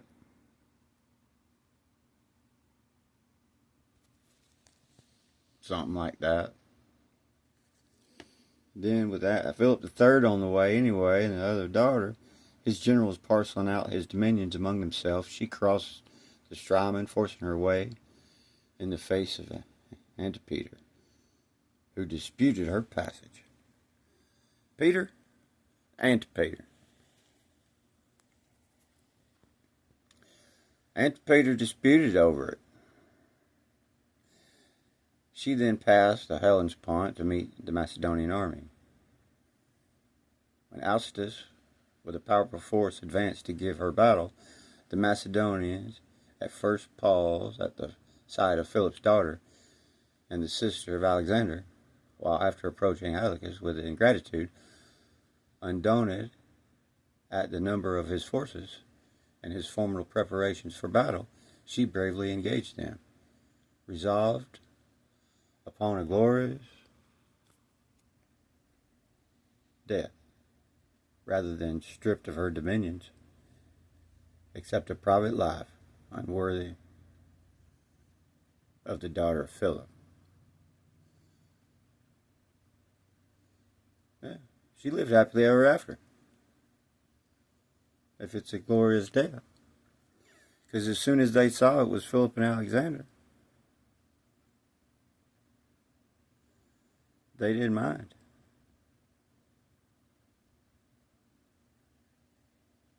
She bravely engaged them. Philip had like 5, 6, 7 wives, I don't know. But his first wife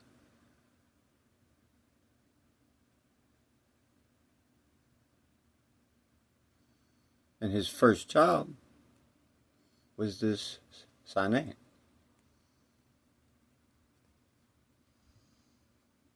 Alexander's sister, older sister, half sister. See, that's what the books say. It says when you read by somebody's wanting you to believe something, or they have a perspective, because what they know, it was the identification of the Jews with the Hyksos by Manetho that occasioned the Jews to be accused of stuff. Typhoon worship is what they're going to say. But see, implying that the Hyksos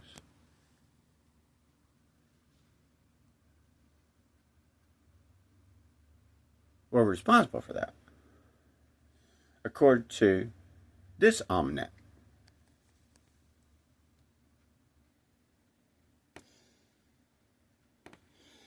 And that old Darius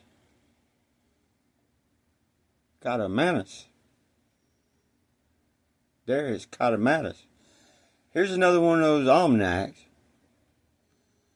Darius Cotomanus. This is his Josephus. And this is a reference out of an almanac that's referencing another author, Josephus. See, here's what I wonder. This is so timely that even in this day, it is times they are changing. But this guy gives a different story, placing Sanballat later on in Persian history with a date issue during the reign of Darius. So this is Alexander the Great giving him fits. And this Sanballat, at the time of Alexander the Great, and Darius, and Nehemiah, all banging it out. And his story is probably a traditional account of another northern rebuilding. That's what they say.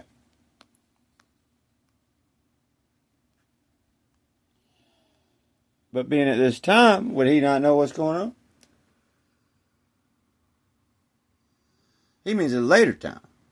It says a traditional account of an origin is probably, his story is probably a traditional account. It doesn't say later. It says traditional. Of the origin of another temple. This is Josephus. So even Josephus says that there was a Sanballat. But since this says Darius Cardamanus, this is Darius III with Alexander fighting. And Sanballat is telling Nehemiah, what are you doing? You got to be ready to just throw everything. Irritate everybody. Just irritate everybody. That's the way to do it. Because the bad one hates all of us anyway. You start fighting one another. That's really stupid. One of the chief opponents of Nehemiah, when he was building walls, them walls. Thumpity thump thump. Over the hills of snow. No. This is just up north. Jerusalem. Sanballat. So Josephus giving them a hard time.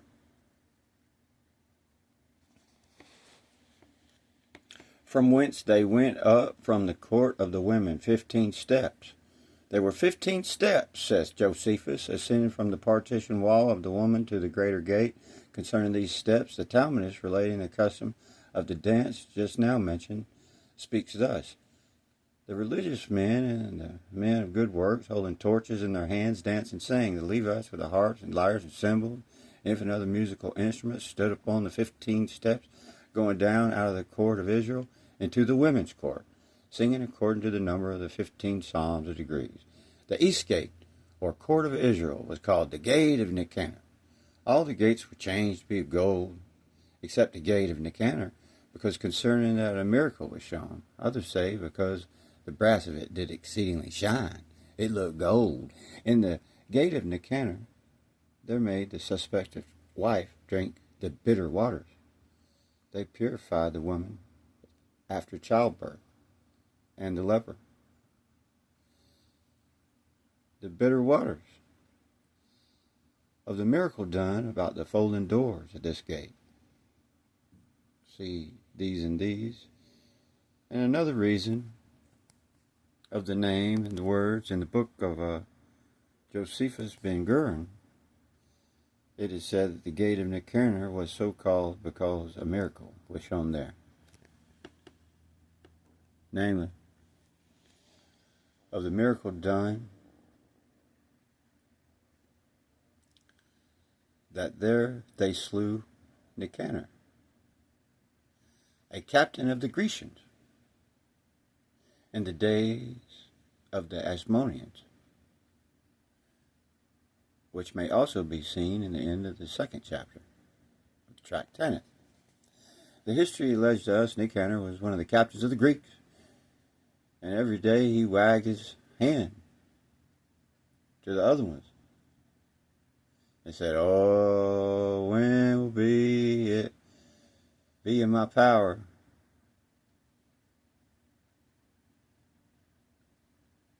for you to quit harassing me?" But when the Asmonean family prevailed, they subdued them and slew them and hung his thumbs and great toes upon the gates of Jerusalem. But Josephus said it's 15 steps. It's Nicanor's day, as a Jewish calendar. The gate was 50 cubits in height. The doors contained 40 cubits, and richly adorned with silver and gold, laid to a great thickness. It was at that gate sat council of 3 and 20. 23, and there was another in the gate of Susan. O Susanna, don't cry for me. None of the gates had a small scroll of paper fixed to the post, except the gate of Nicanor. And it was a miracle.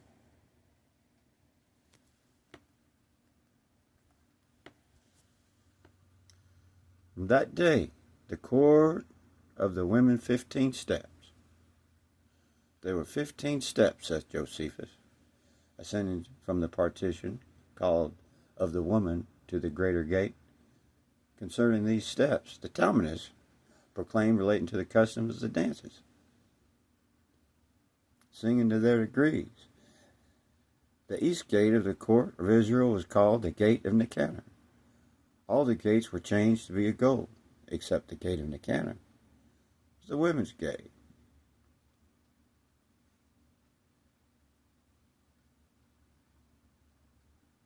They made the suspective wives drink the bitter waters.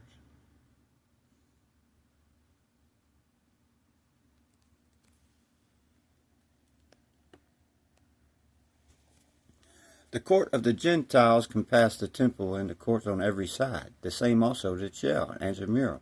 The space was 10 cubits broad, divided by the court of the Gentiles by a fence, 10 hands breadth height, in which were 13 breaches, which the kings of Greece had made, but the Jews, repaired again, and appointed 13 adorations.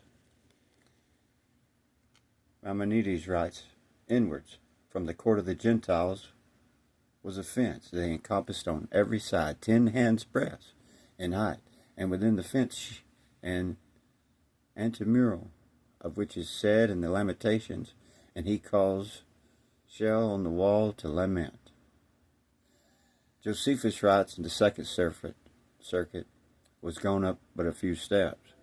The other side there's 15, and this was just a few to go up, which were partitioned from a stone wall surrounding it. There was an inscription forbidding any of another nation to enter, upon pain of death.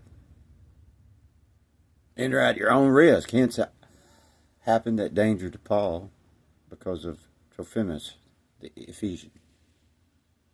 The shell and antemural, a second enclosure of the temple, was more sacred than the court of the Gentiles, for hither no heathen or the unclean, nobody go in. And if you keep reading, it'll talk about can't have no cocks in there. There ain't no cocks in there, and you can't have them around because it's dung, and they're nasty. You can't have no cocks here, and you can't have no cocks there. And then it says that the priest can't have no cocks, nor they can't have no cocks anywhere. But then you find out they bite the cocks. And on the east, it had only one gate, called the Holy Scripture. They got a straw now, like a reed. Josephus, Corinthian gate, said, of the gates, 9 of them were everywhere overlaid with gold and silver, likewise the posts, the lintels. But one, without the temple, made the Corinthian brass.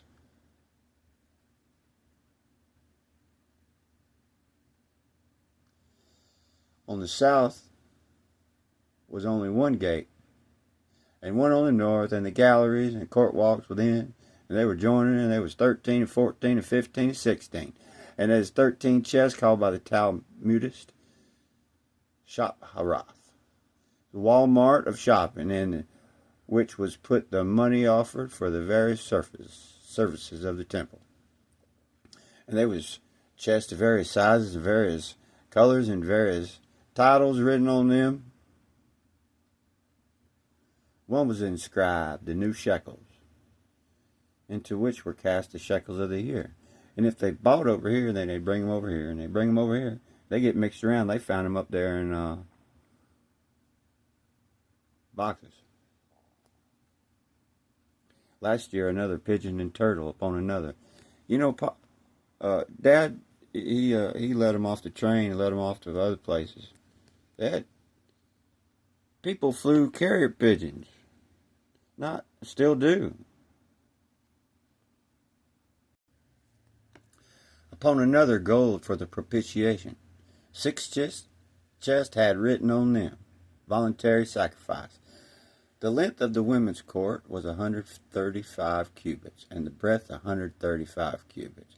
And there were 4 chambers in the 4 corners of it, each 40 cubits, but not roofed. And at the southeast was the court of the Nazarites, because the Nazarites boiled their thank offerings, and cut their hair and put it under a pot. At the northeast of the chamber of the wood, and there was wood, watch out for the worms, I'm but a worm, where the priests defiled with any spot searched the wood, whether it was unclean by worms. And all wood in which a worm was found was not fit for the altar. Thank goodness. Got worm cleaner. The northwest, and it's better than ivermectin. At the northwest, it's a one-stop shop. Thank you, Jesus. At the northwest was the chamber of the leprous. At the southwest was the chamber of wine and oil. And on the high sides, we followed the version of the famous Constantine, the emperor. It's crazy that Josephus put Sanballat in the time of Nehemiah and Alexander the Great. And Darius III was smooth and plain court of the women, but they bound it round about an inward gallery. What the women might see from above and the men from below, so that they might not be mingled. And it's true about as above, so below. That's what's going on right now over there. Yeah. And all around northeast is the chamber of the wood, where the priest defiled with any spot searched the wood, whether it was unclean. And on the high sides, the court of the women was celebrated the sacred and festival dance in the Feast of Tabernacles, called the pouring of the water. The ritual of which you have in the place cited in the margin. The court of the woman was more sacred than the sheep, because any who had contacted such a cleanness that was to be cleansed that day might not enter. The pouring of the water. It's when Antiochus Epiphanes is in Jerusalem, says in the year right here, 168 or 160. And then they'll say, none of these attempted explanations is based on facts, nor are Philo's statements that the Jews' golden calf represented Typhon.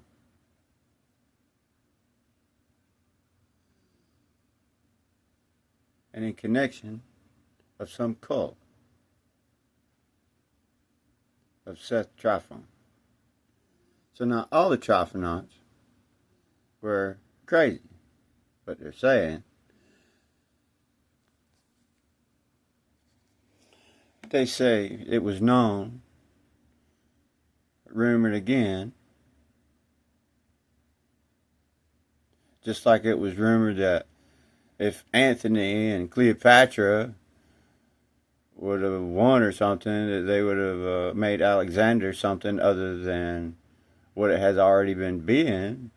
So somebody was working for Egypt and Rome.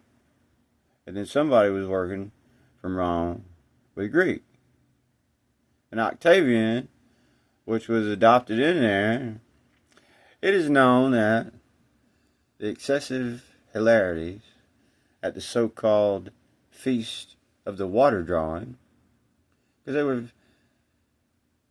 singing and dancing and praising the Lord at the Festival of the Tabernacles, gave cause to some accusations that the Jews celebrated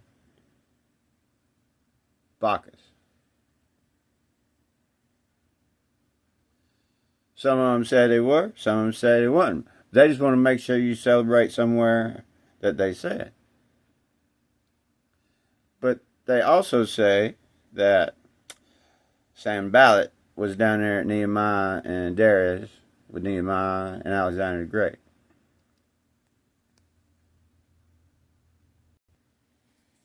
But then say, on the other hand, that it was the Hyksos that done crazy stuff. And it makes you wonder why, because see, somebody said later on that, oh, our parents weren't enslaved in Egypt. Then the other ones say we were in Egypt.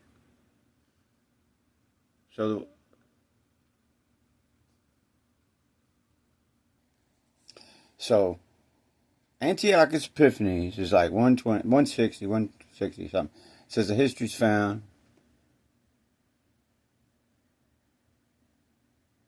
relating Canaan to Phoenicia and Canaan, which for many centuries considered as names of the same country. This history is also found in the Bible passages of Exodus 6:15, Genesis, you see them, in which the passages for the Hebrew words translated Canaanitish, the land of Canaan, the Septuagint reads Phoenician. And other ones will say Greek, and other ones will say bastards, and other ones will say pagans, and other ones will say other stuff in the country of Phoenicia. The name Canaan is preserved on a coin of Laodicea at the time of Antiochus Epiphanes. So if you're on Antiochus Epiphanes, is he like Seleucid? And whereas Laodicea is styled a mother city in Canaan, is mentioned distinctly by Herodian and old name of Phoenicia. And didn't the Hasmoneans come and tear that first place up, or that place over there? Hence, the Phoenicians and Canaanites were the most powerful of all the tribes of Palestine at the time of its invasion by Joshua. The Israelites, in speaking of their own territory,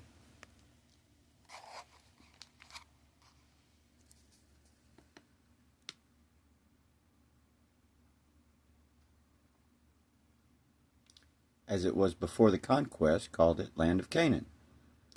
Homer, the Greek poet, earliest sorts mentioning Phoenicians, Tyre and Zion, telling of Sidon and Phoenicia, we quote Matthew.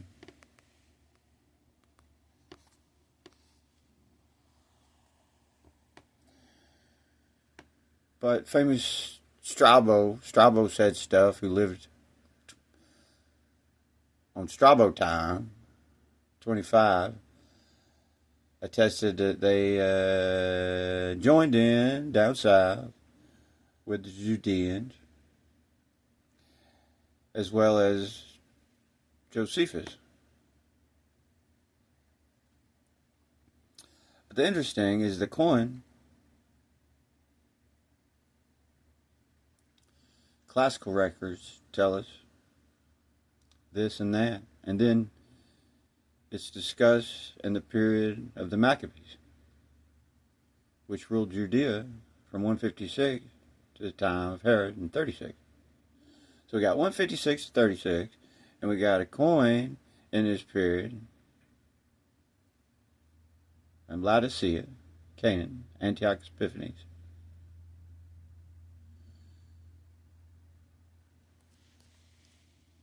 Is that what it said?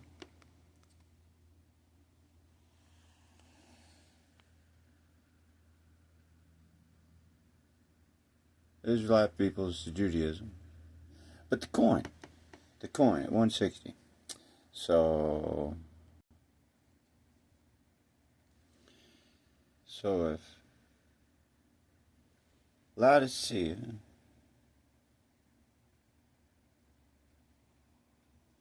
is up here, this is Canaan up here. This there. It's a girl from Ipanema.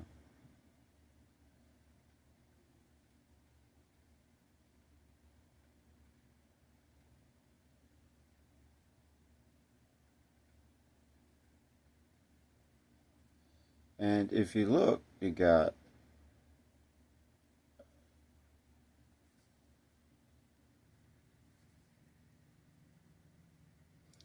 Damascus, Syria, Lebanon, you got Tyre.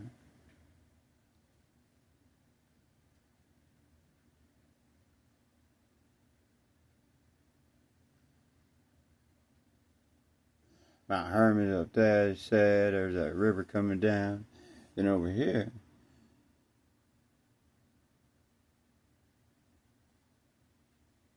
see how Syria's moving over to this side. Whereas at this time, Syria, called Syria, Tyre. So you got Decapolis right in the middle. And if you know who this is over here,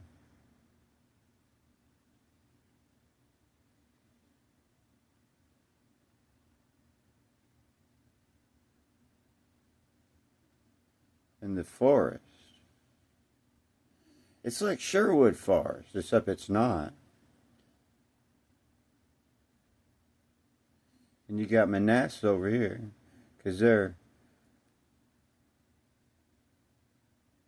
doing a lot of paperwork. They're bosses in the land. And they're also over here on the coast.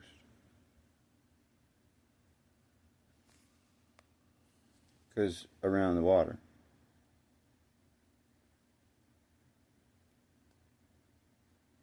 They have bases somewhere. Yeah. There's way. So they're way from here. Manassas.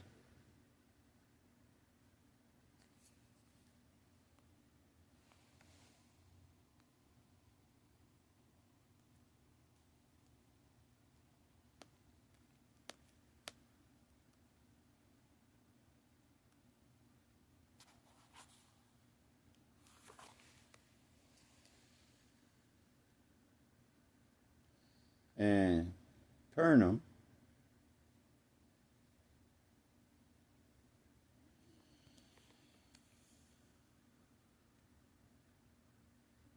So we're above Manasseh and Manasseh and Capernaum. We're further up. And Tyre.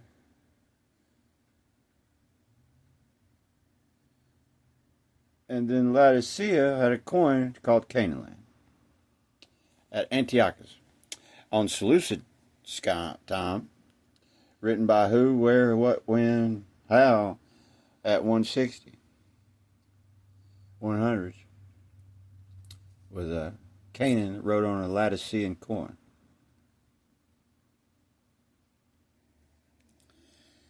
Every new measure of the most democratic and autocratic governments is communistic in essence.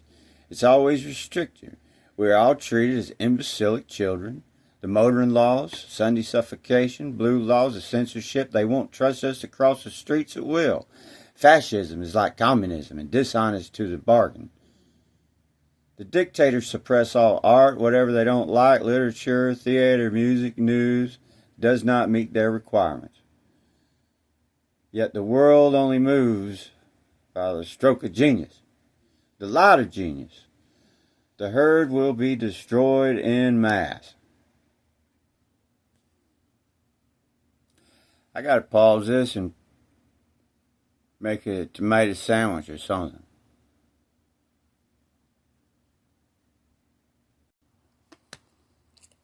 Oh yeah. Nope, I had to take a break. You know, it's like tomato though. Tomatoes can be good, but, or and, you make a sandwich, and they can be cultivated to grow, hybridized.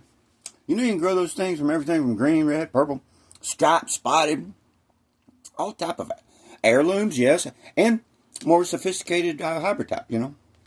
I grew up, it's like, you got to know somebody today, though. Like your corn, the white corn, different corn. I know a lot of people like sweet corn, but yellow corn, but white corn, certain ones, you have to get them certain places. Because what you grow today, a lot of times it won't come back. You can't save your seed. But no, I used to, I remember, even tomatoes. I just pull them out, the seeds, and dry them on a little paper towel and save them until next year. Same way with beans and stuff like that. But a tomato is it's a thing. They're good. Well, it's interesting. You take that same plant, and that same plant can be used for everything from an instrument of death, instrument of medicinal.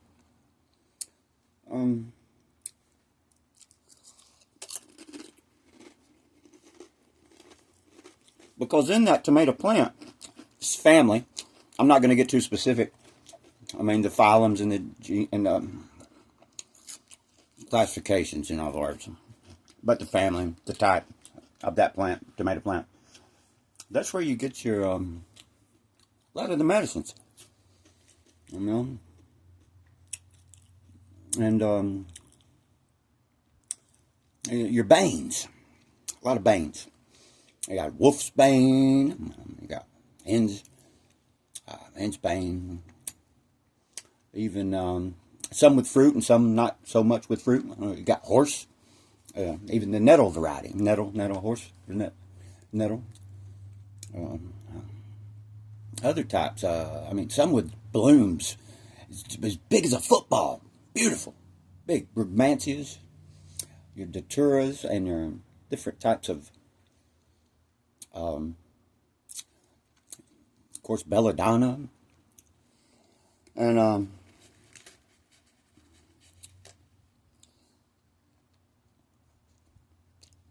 it's interesting with these. It's got a base. It's like a tomato. A base. It's a variety of the same plant as tomato. It can be good to eat, but certain varieties can be very toxic. You know, it's like to protect the wolves. Protect your sheep, the shepherd. Get a stray, slagging, torn up corpse of a sheep. When they knew the wolf was coming back, he would wrap up the wolf's bane, different types of banes, and stuff it in the carcass. When the wolf come back the next night, it'd eat it. And it would disable the wolf. Sometimes put it out. Wolf's bane. But in small doses, different types of that same family, that's where we get it's the precursor of the nitro pill. It's atropine. It comes from the variety of tomato plants. Varieties. Like I said, I'm not getting into phylums and genomes and different classifications, not specific. You people that know,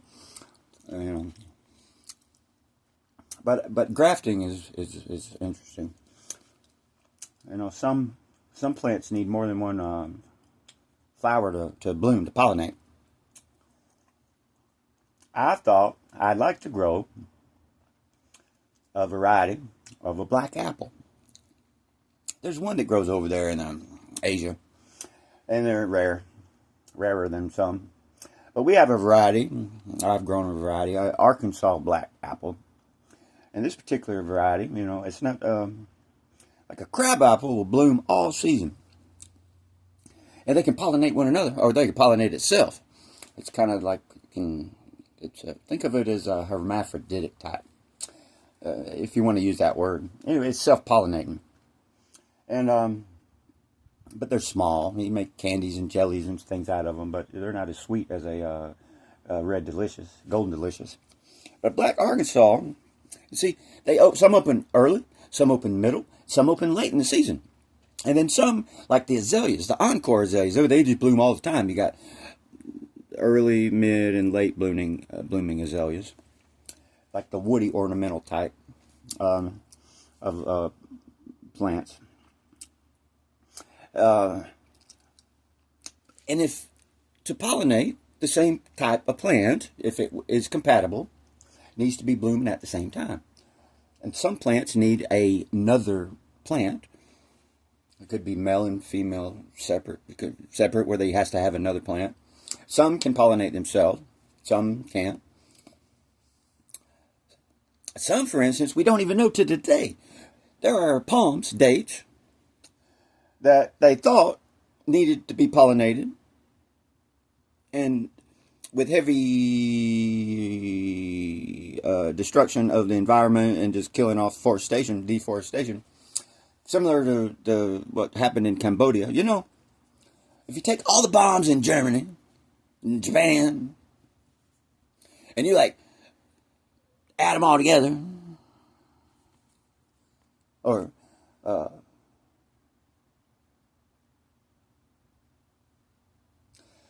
what was dropped in Cambodia, blowing up all that forest and stuff and dumping Roundup everywhere, and just, they got more bombs than everything. Man, they blew up all sorts of history. But in other places of the jungles where they have the dates, they think that they will need another one to bloom, but they start putting forth fruit, dates.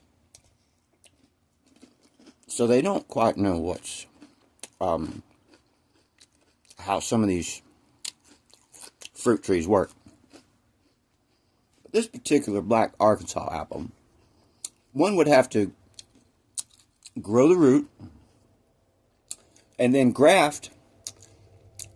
If it had 10 stems, maybe put two stems, graft on another variety of apple, and then on another 2 or 3 stems, graft on another variety of family of apple. Because this particular apple, it can't pollinate itself, and instead of just needing one other type of apple to pollinate it, for it to produce, it needs another type separate from the other one. So it's like, if you could graft it together and then cut it back, you could grow one and plant one. This is all time consuming. It was fun though. And you could grow it and it could pollinate itself, because they have to bloom at the same time, you know. They have to be in the same growing season and type of apple. There's different classifications of things. But it's possible to produce one. Kind of like those old trees that grew like, I don't know, like 7 fruits. Anyway, I had to take a breath. I break. Tomatoes. See? And moderates. Or depending on how something's used and how, you can poison a wolf. You can make heart medicine. You eat a sandwich.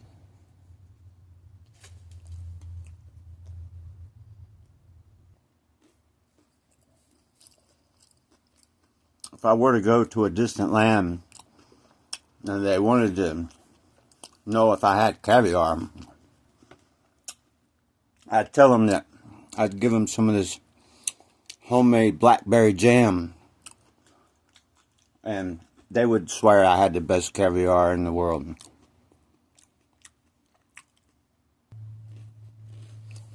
No, it's crazy. You ever had, here's the thing. I got sent a link, a source. Go look at something. So I go. Now, this source was, I knew that this particular person frequently, I don't know about conversed with, but was involved with that source to one degree or another. Don't know. And so I got the source and I looked at it and I'm like, And I think to myself, are you like, you didn't tell me it was good, it was bad, it was ugly. You didn't tell me. You just kind of sit there, So it's kind of like, what am I thinking about it? So I'm thinking to myself, and I'm thinking, are you sending me this? You're actually, or you're like, you're affiliated with them trying to reform them, maybe. Maybe that's why you're continually listening to these people. And this particular person, so you can't judge the whole group by one, but it just happened to be what he's got. It's kind of like one of the spokespersons of it, and it's being allowed. If you change your name, say, hey, then I'm so and so, and not so. But when you have a name and you're going to do this, and you're not that, so What if the Mormon started talking about Scientology, or the Edie Christian started talking like Jehovah's Witness, or what if a independent fundamental Baptist started talking like a Catholic, or an independent fundamental even Methodist? I don't know. The Methodist started talking like a Shiite Islamist. I mean, well, maybe. In other words, don't know how to respond to people.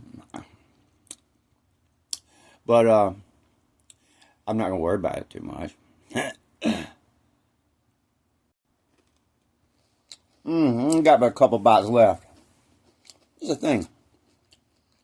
I applaud genuine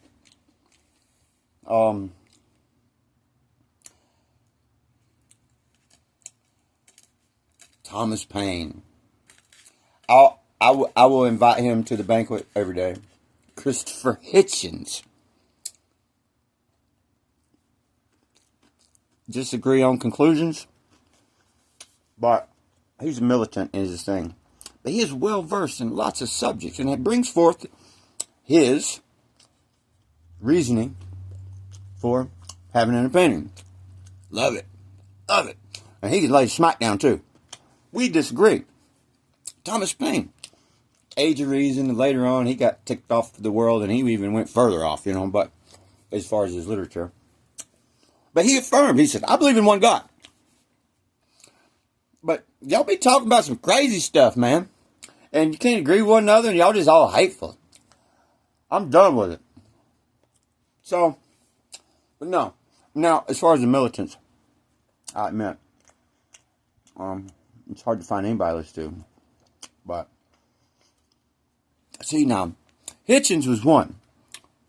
But, it's kind of like the second, third generation. He's in his specific, people are good in their specific fields.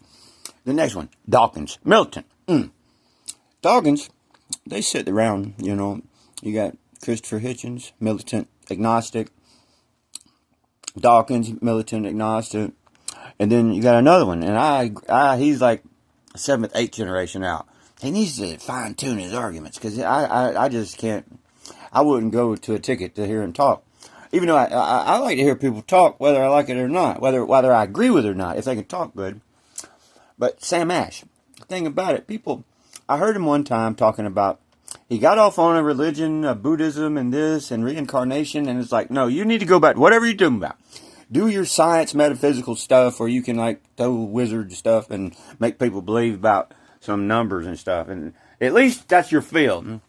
It ain't gonna, And Dawkins, he gets off in that little bit weeds, but at least he's a little bit better. They're not Christopher Hitchens though. Christopher Hitchens was a militant agnostic, but I appreciated him for putting it out there. And he tried, but I don't agree with him. I'm not agnostic, and I have a defense, but he was better at it. Thomas Paine, I believe I could convert him. I believe I could lead him to almost convert him because of the things he said. The reasons he believed whatever he believed, he wrote it down, and he wrote it. He said, well, if this is this, and this, and this, and this, and this, then you're nuts.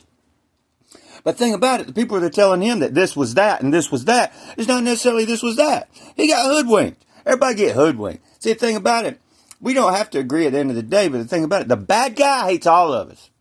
There's some of them out there, they ain't going to be happy anyway. They're just miserable folk. What they are. And I went searching for, doing research. I'm going to tell you folks, if there was a devil, and, my hands are dirty. I'll wipe them in water. If there was a devil, or whatever, and no matter what anybody believes, the mass of the people, like the prevailing craziness of the devil people out here, have this time period. If I was the evil devil, I would set my tent stake up right there and camp. You got about 200 years or so on one side of this ghost of a person named Jesus, just control of the state, whatever you want to call it. And then you got about another 200 or so years on the other side of Jesus, just where the just entity want to take control and set up religion and control and government or whatever everybody says about it, you know. But it's all set up right there. I mean, there's a whole lot of it set up right there. Even Buddhism changed right there. Even Parthians changed right there. Even we're gonna get that other group. You know, it's the other solutions. Anyway, I would just set up right there. And I would mess your maps up. I'd mess your time up.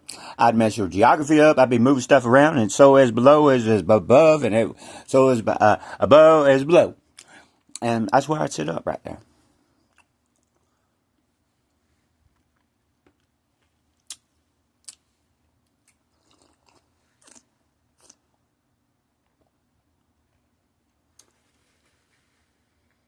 But I was looking in that time period on this side, and I was researching a particular, some people saying some stuff. And there was a blog entry about, it said something about how Constantine, it started talking about Constantine, in other words. And I'm like, and I clicked, and I looked, and I'm like, well, this person's talking about Constantine or something, you know. And then it went on to say about how bad they done Arius. So that's interesting. They're talking about, well, you know, they're talking about some of that controversy stuff. And so I kept reading, and like that. And then how he just changed everything and made everything like some certain way. So it started with him, and then maybe even Arius got you know, disbanded and repped his name and told me and how bad it was. And then by the time at the end, they were saying that even all of it was a bunch of horse shit anyway, and this and that and the other, and had nothing to do with Arius, had nothing to do with Constantine, had nothing to do with any of that. They didn't even care about any of that anyway. Why are they even talking about that? Go talk about football or something. If it was one side or the other, you know, but, you know, or if they would have laid it out in a way, or if they would have just said it right off the begin, but why they bring up this and that?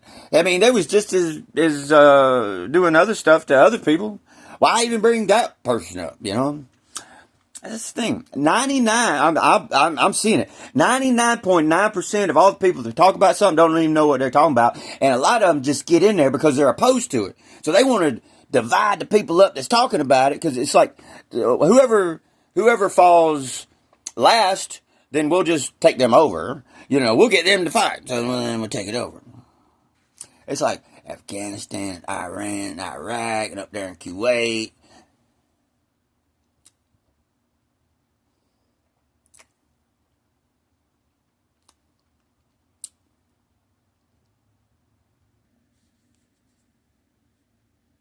And what he read in the paper, he decided he had to get out of Germany. And he wanted to go to America. Like everybody in Europe wanted to go to America. But when he was ready to go, and even when I was born in 1929, that's why I got the name Ralph, spelled the English fashion, R-A-L-P-H, because he wanted to have English name already for his children. And unfortunately, when he was ready to immigrate,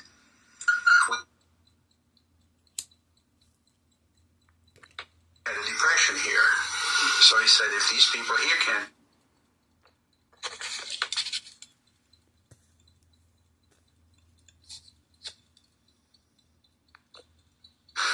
And did you have brothers and sisters? Yes, I still have, thank God.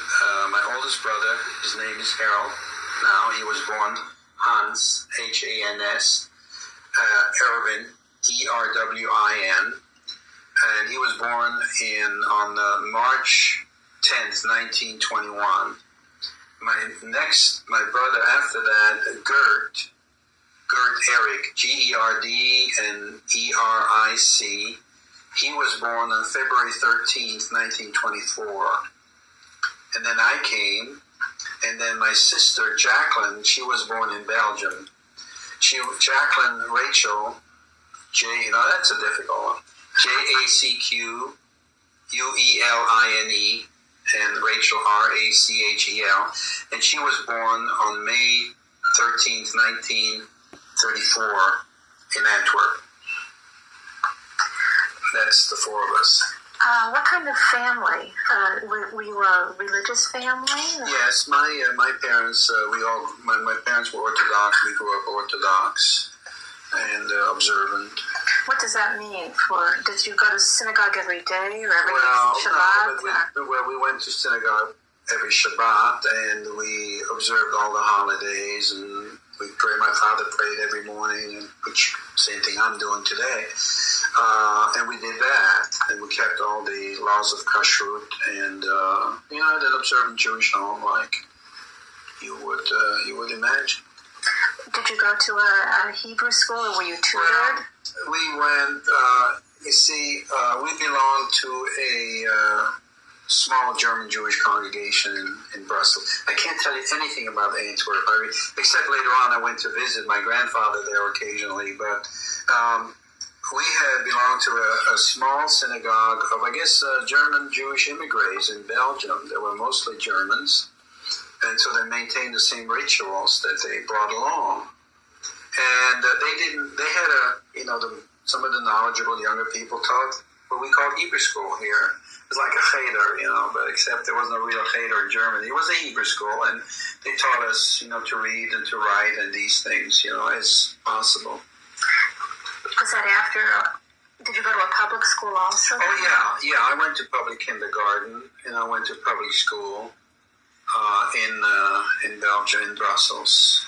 And I understand from my family that one time I spoke Flemish fluently, but in Brussels you speak mostly French, and so that's why I don't remember Flemish at all. But I went to school in French, and in German, and at home we spoke German. My parents, and they tried very vigorously to learn French, and they did very well, considering.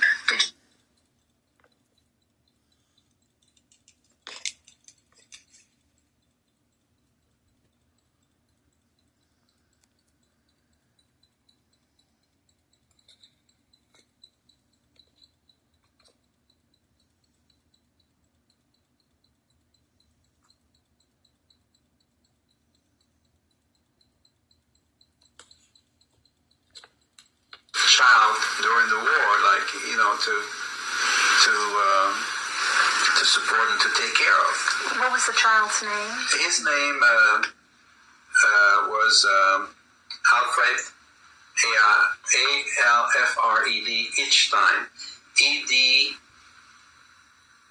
Edstein, and he's now a famous professor in Israel. His name now is Shlomo.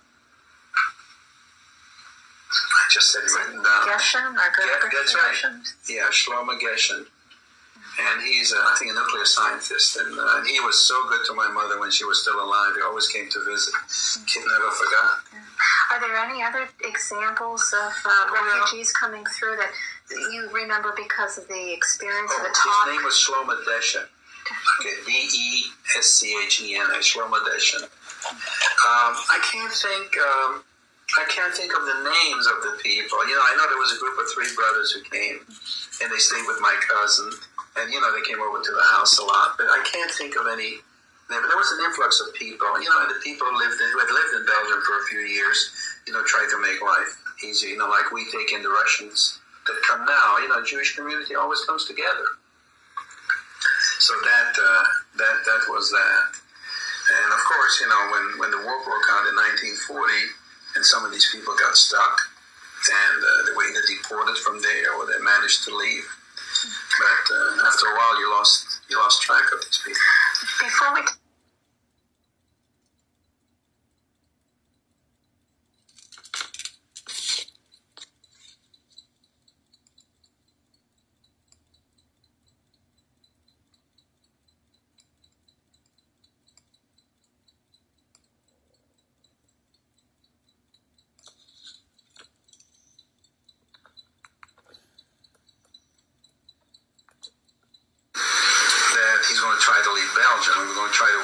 to England. And a few days after that, my father had a car, so we packed everything. There was, at that time, there was my brother Gert, who's now Yehuda, by the way, which is easier for me to remember, Yehuda. There was my sister Jackie, my mother, and myself and my father. And my brother, we decided, was going to follow on his bike. And because, those were not very large cars in those days, so there were four of us in the car, and my brother was, and so we towed the rope, and we didn't move very fast because all the roads in Belgium, Belgium is a small country, with very few roads, and everybody wanted to get the hell out. Everybody was heading the same way, away from the Germans. We didn't know where we were going, but we wanted to get away from the Germans because we imagined the worst possible things. So we worked our way towards the north, the coast, towards the English Channel, hoping that we would be able to get to England. And when we go on, and sure, I don't want to ramble and bore everybody. And so I think, I'm trying to remember when we left. It must have been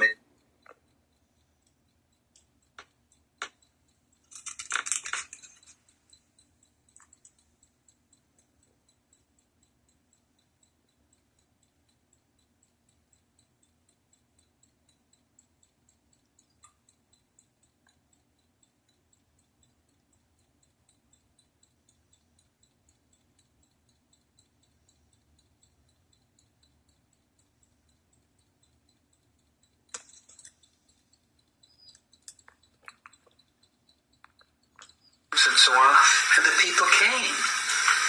It was not, I guess, until the Warsaw Ghetto uprising that people finally decided, hey, we can't do that anymore. I mean, enough is enough. But at first, and looking back, retrospectively now, we were like lambs being led to slaughter. We didn't know anybody. The authorities said, you will show up, so you showed up. Which would never happen in this country. This was a European mindset. The authorities, it would have never thought to obstruct the authorities. Would your family have shown up if they had been called to been told to? No, well, it all depends when. I don't think so. I don't think so.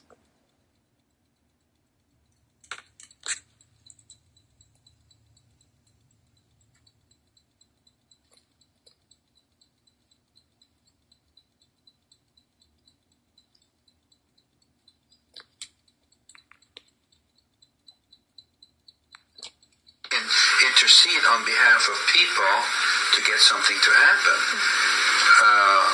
And again, that went on, and like I said, I went to school, and until the middle of 1942.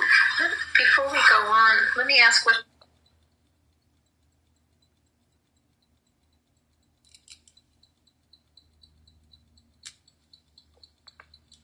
Was your father still able to keep his job? No, my father was not able to keep his business because the merchandise that he was set to.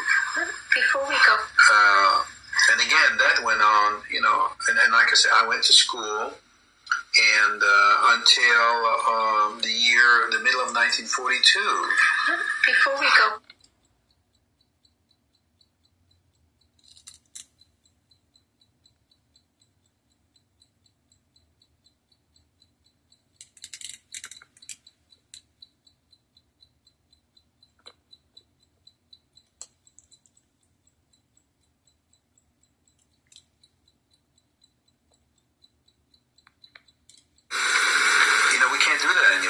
Enough is enough. But at first, and looking back, retrospectively now, we were like lambs being led to slaughter. We didn't know anybody. The authorities said, you will show up, so you showed up.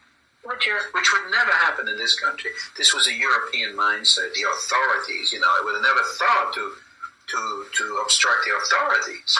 Would your family have shown up if they had been called to been told to? No, well, it all depends when. I don't think so. But at first we didn't hear too much about the concentration camp. But eventually, by 1942, word had filtered back that this is no good, that you cannot go. Okay, and that's what happened when Around that time, my brother Yehuda went on Harshara because I don't know if he could go to school, but my parents wanted him out of circulation, somewhere in the country. You don't want to walk the streets in the city where the Germans see an 18-year-old, Jewish kid walking around. You wanted to be out of circulation. So it was safer for him to be on a Harshara Yes, and there were Harsharas being organized even then. There were Harsharas being organized, and hopefully that these kids could together then get out and go to Palestine. We still had feelings that maybe we could work with the Germans and get something going, get them to reason and so I think that's what got my parents to work with it, as be part of the Jewish community leadership and work with the Germans by saying, hey, we can do this, we can do that, and intercede on behalf of people to get something to happen. And again, that went on, and like I said, I went to school, and until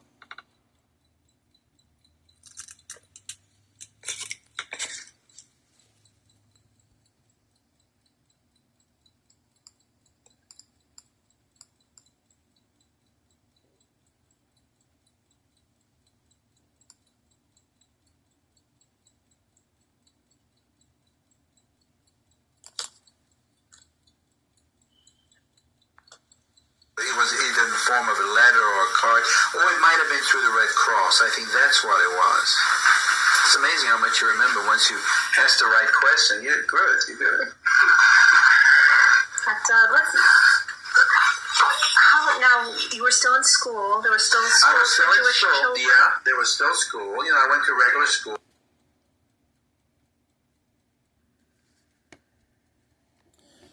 Some places, they've already started this. Costa Rica goes digital. New law makes email the official channel for paying your property taxes. And if you don't get an email or a digital ID, guess what? You can't even obey the law. And stuff. Email the official channel. I can barely tie my shoe.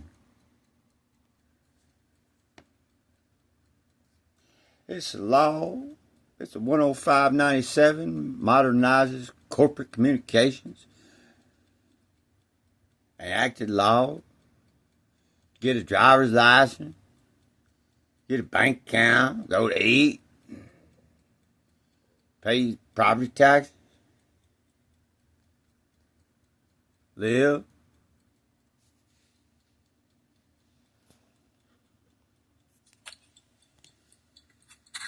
Standards in schools and introduce generational reforms of the special educational needs system. My ministers will also proceed with the introduction of digital ID.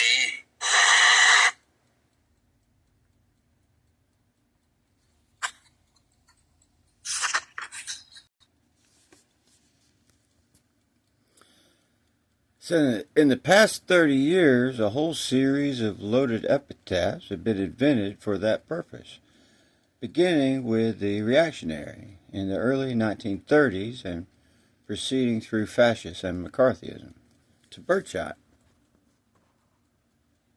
At present, right-wing extremists is an automatic catchword applied to any person who seeks to expose or oppose socialist advances. And even persons expressing mildest sort of patriotic sentiments. Still, men must be judged by what they advocate. Somebody exclaimed.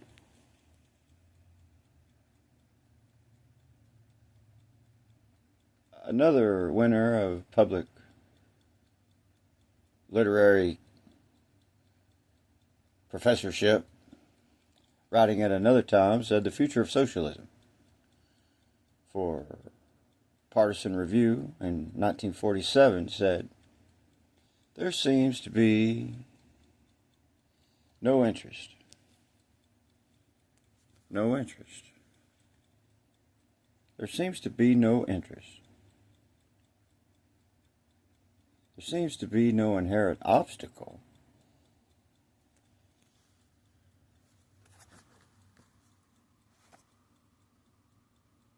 for them collecting interest on everything to the gradual advance of socialism in the United States through a series of new deals. New deals, raw deals, everywhere he describes a new deal. It's a process of backing into socialism. Somebody was advocating for liberal socialism and calling on powerful state to expend its main strength in determining the broad levels and conditions of economic activity. They got lots of numbers. 3 years later, but then on down they say, oh, well, we can't forecast, so it's, he insisted that those who called him a socialist were seeking to smear him. But he still asserted that he was a New Dealer.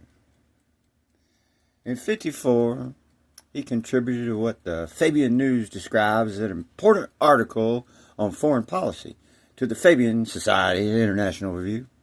From 1961 to 1964, dude was an administrative assistant to the President of the United States.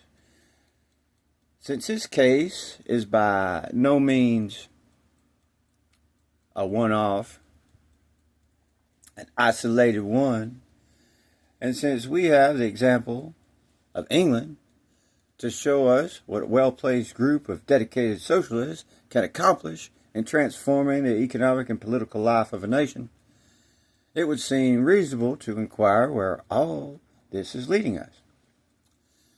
Where, indeed, in a rare moment of candor, somebody, the General Secretary of the Communist Party of the United States, told us just where. Addressing a capacity audience, University of California is going to stay at the YMCA, all his students, an off-campus YMCA in January 1962. Hall announced that the trend in the United States is towards socialism. Not like that other socialism. We're going to have the good one. Not like in the other countries, but based on America's background. And this type of socialism, as he predicted that the United States will move gradually from socialism to the higher state of communism. So he was then under a criminal indictment for refusing to register as a foreign agent, pursuant to provisions of the McCarran Act, and Hall seemed to consider this no more than a passing annoyance.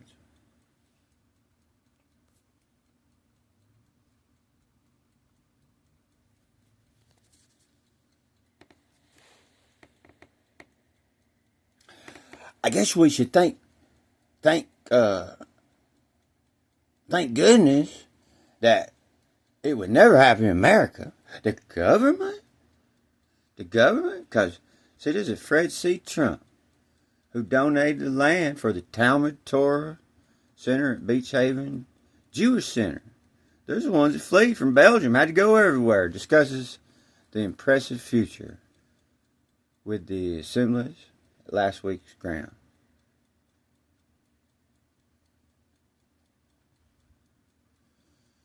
Fred C. Trump. What you say? You say, go get him, Tiger. Say, go get him, Tiger. Say, go get him, Tiger. Go get him, Tiger. Dude, his mama didn't dress him funny. He did that all by himself. Look at that right there. He needs his Joker back. Go get him, Tiger. There's that tower right there. Look at that. Back in 1985, there's a model of a television city, a development proposal, the former West Side Rails yards now. Look at that. That's pretty cool right there.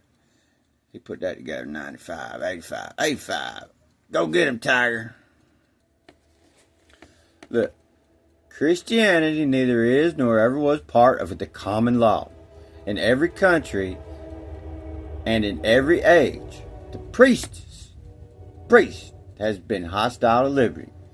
The government of the United States is not in any sense founded. The government founded on the Christian religion, not the common law. All national institutions of churches, whether Jewish, Christian, or Turkish, appear to me no other than human invention, set up to terrify and enslave mankind and monopolize power and profit. Religion and government will both exist in greater purity the less they are mixed together. Do any, many, miny, mo's.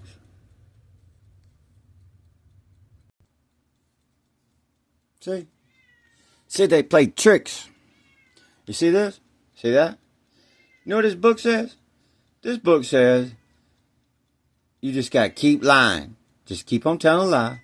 Because as soon as you try to explain and give the other people the benefit of the doubt, you open up for people to think, well, maybe they're right. If you try to be nice about it. See, this thing says you just go full steam ahead and just keep on calling them, keep on saying your lies. That doesn't mean we want to burn literature. But see, it's like two things can be right at the same time, and two different things can be wrong at the same time.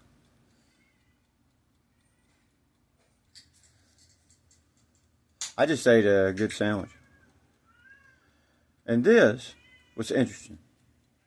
Sometimes it takes things like this in a time where you think censorship, but when they won't publish something, this was interesting right here. The novel, what was that, Bradbury, whoever done that, Fahrenheit 451, about burning books. Nobody published it because it was too out there, controversial, I don't know. So it took something like this to work itself out in episodes in the play sport magazines before it was ever published into a book form. Fahrenheit 451. Or whatever number those were. No? Oh, I hadn't either. There they come in. It's neat. That was the longest handshake. I watched it. Watched him do it. And I even watched how King kissed both sides, cheek to cheek, on my linens, on my face.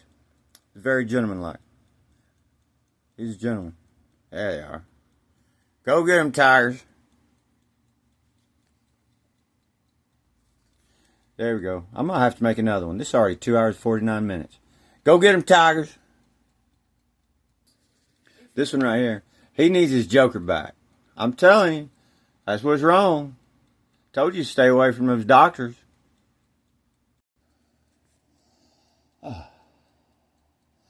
Oh, see, folks, this is what we're up against right here. This is how you do it right here. So I collected 97 application fees, $45 each, for apartment rental. That's $4,365 in passive income. And I'm not even renting out an apartment. See? This is how you use your head right here.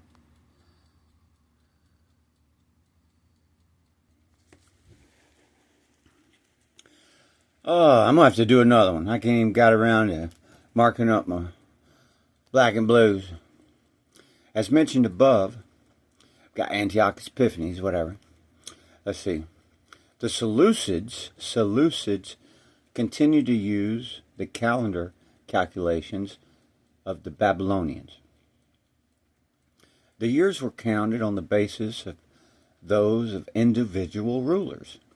The Seleucids merely set the beginning of their calculations in the year 312 to 0, as shown by the numerous cuneiform inscriptions of the Seleucid era, CE, or Parthian era, PE, that were found in Mesopotamia.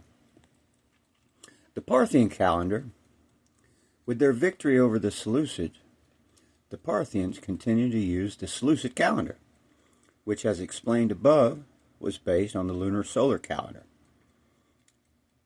Thanks to available Babylonian cuneiform documents, which in one case used the dates of the Parthian as well as the Seleucid calendars, the beginning of the Parthian chronology can be traced back to 1415 April 247 BC, according to this character. It begins with the reign of Aresis I.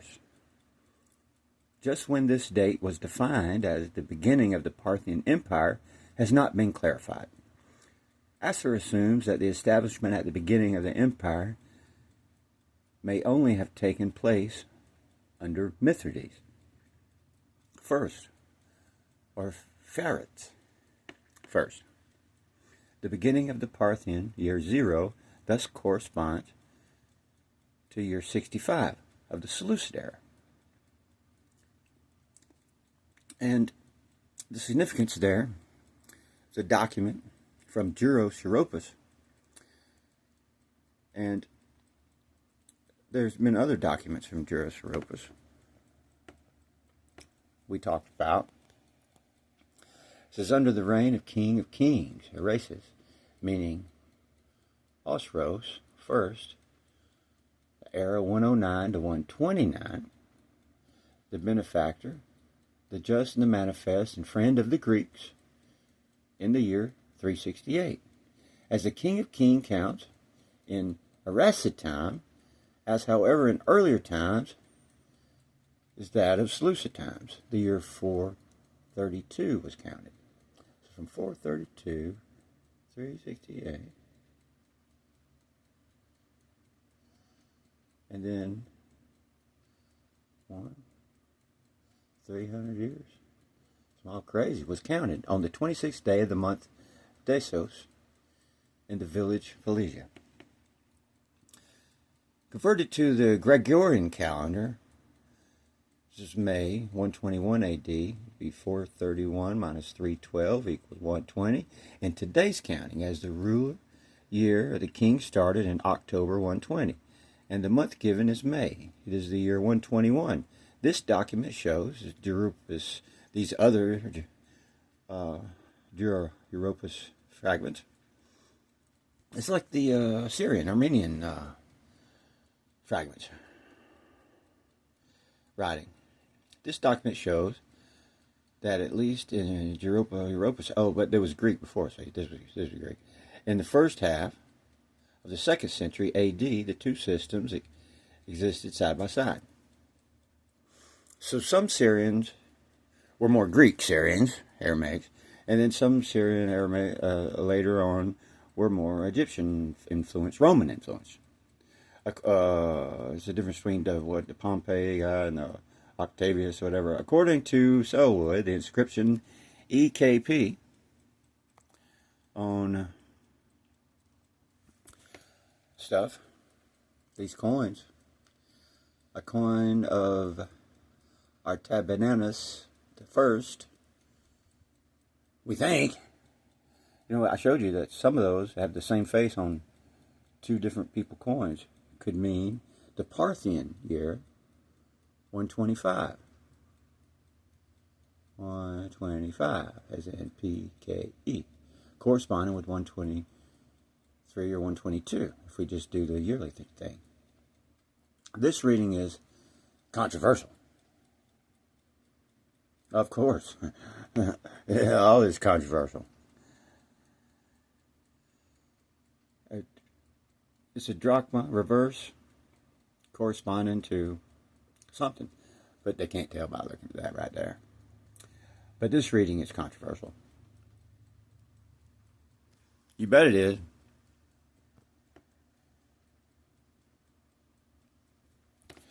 says the Jewish communities, the Seleucid era, known in Hebrew as Minyan Shertarat. You bet it is. Reckoning of documents. That means we're going to make everything, add them up, and we're going to put it all, that way we can show something. Served as a primary dating method during the Second Temple period, beginning around 312 BCE, and persisting in some scholarly communal uses into the late medieval era. Often synchronized with the Hebrew calendar, every chance they got, for legal reasons, historical reasons. Its adoption facilitated precise tracking of events such as the Maccabean Revolt, of course, because there's a lot of stuff going here on this time, in 167, Seleucid year 145. So they say they're 1 year off, or they say they're 300 years off, or they say 200 years off, or right here it's only 80 years off, and other ones, 20 years off. Underscoring its role in preserving communal memory amid Hellenistic influences. The era's significance lies in its innovation as a transcendent temporal structure that unified diverse populations under a shared timeline, enabling the empire's historians, astronomers, and administrators to order events coherently and influence subsequent systems like the Christian Anno Domini era, introduced by Dionysius Exiguus in the 6th century. Common. Despite the Seleucid Empire's fragmentation after 63 BCE, it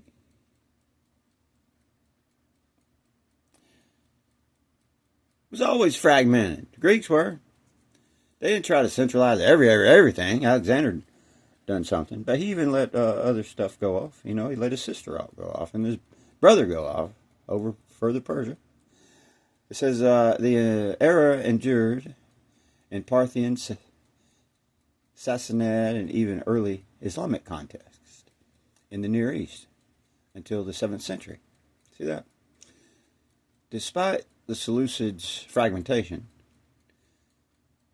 the era endured in other calendars, Parthian, Sassanid, Islamic over there on the other side, until the 7th century. Until the 7th century. It's like 700. Demonstrating its lasting impact. There was a lot of stuff went on. Even Arianism. You know, Arius wasn't Arian, but anyway. The area was initially employed in Babylonian cuneiform inscriptions and administrative documents to synchronize imperial chronology, according to some people, when evidence, and was, according to some people, evidence appearing as early as 298 and 297, there's just 1 year off this calendar, and records that paired Seleucid year counts with local dating systems. For instance, the Babylonian king list records an era's progression, noting year 7, the Seleucid era. That is the first year of Seleucus the king, highlighting its integration into Mesopotamian scribble practices. Oh, ye scribes, line pens, line lines. The exact dating varied by calendar. The Macedonian version commenced in autumn 312, 1 Dios, aligning with Greek seasonal cycles.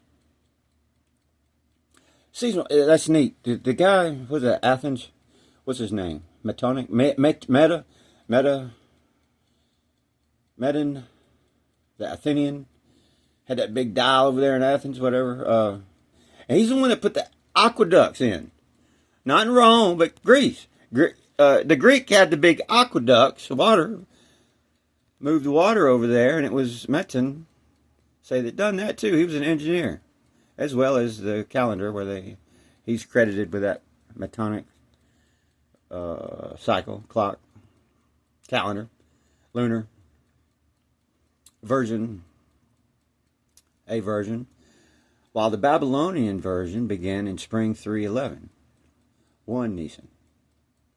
reflecting the lunar solar tradition of the region and ensuring compatibility with indigenous customs.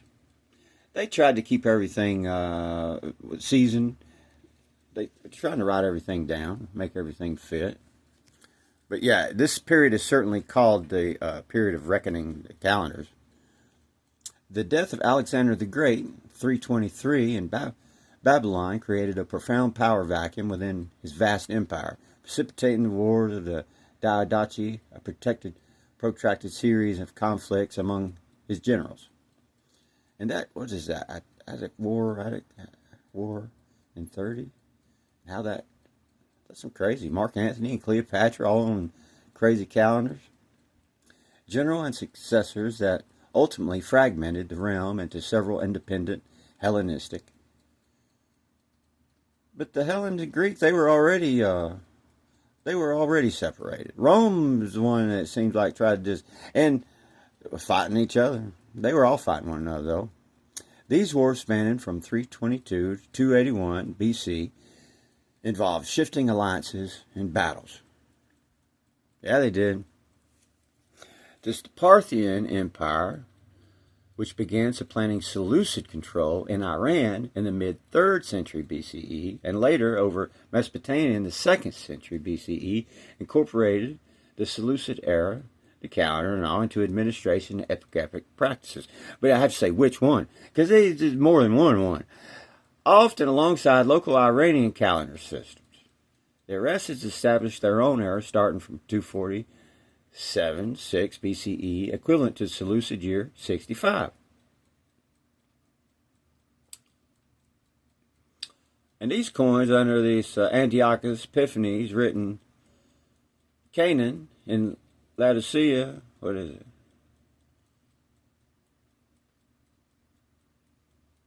Says Canaan on those coins.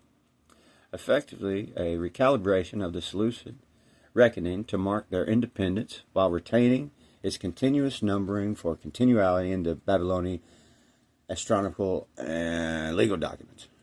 This blending is evident in Parthian inscriptions and cuneiform tablets from sites like Babylon and Europe, where dates alternate between the two eras to accommodate Greek-influenced elites and indigenous scribes. The Seleucid era persisted in arrested usage through official records and coinage until the empire's overthrow by the Sassanians in 224. Common, C.E. A.D., reflecting a pragmatic fusion of Hellenistic chronology with Zoroastrian Achaemenian traditions. So up until 224 CE, they kept something that could be as much crazy as 246 to 65, which is almost 200 years different. So that's like 30, 40 Common Era.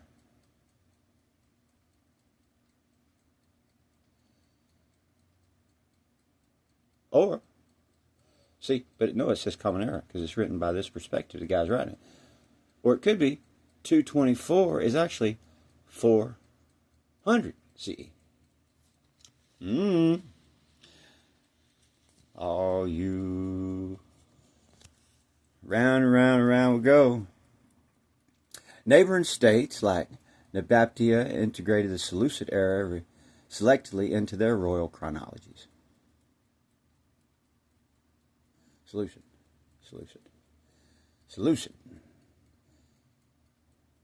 Now, just like Alexander broke off and Ptolemy, some of it was there was two Egypts. So even one Roman-sided Egypt versus the Greek-sided Egypt. There was Seleucids that were pro-Greek, and later they were pro-Roman. Ones that, because even Roman changed. They were fighting one another. Seleucids into era selectively into the royal chronologies for diplomatic and commercial alignment with Hellenistic powers rather than wholesale. It says, neighboring states like the Babbelkroonbeek integrated the Seleucid era selectively into their royal chronologies. Nabatean inscriptions from sites such as Almay, Petra employ the era in legal and dedicatory contexts such as 1st century BCE. Aramaic text dated 305 Seleucid era, which would be 7 to 6 BCE. And see, this is saying 200, almost 300 years difference, right?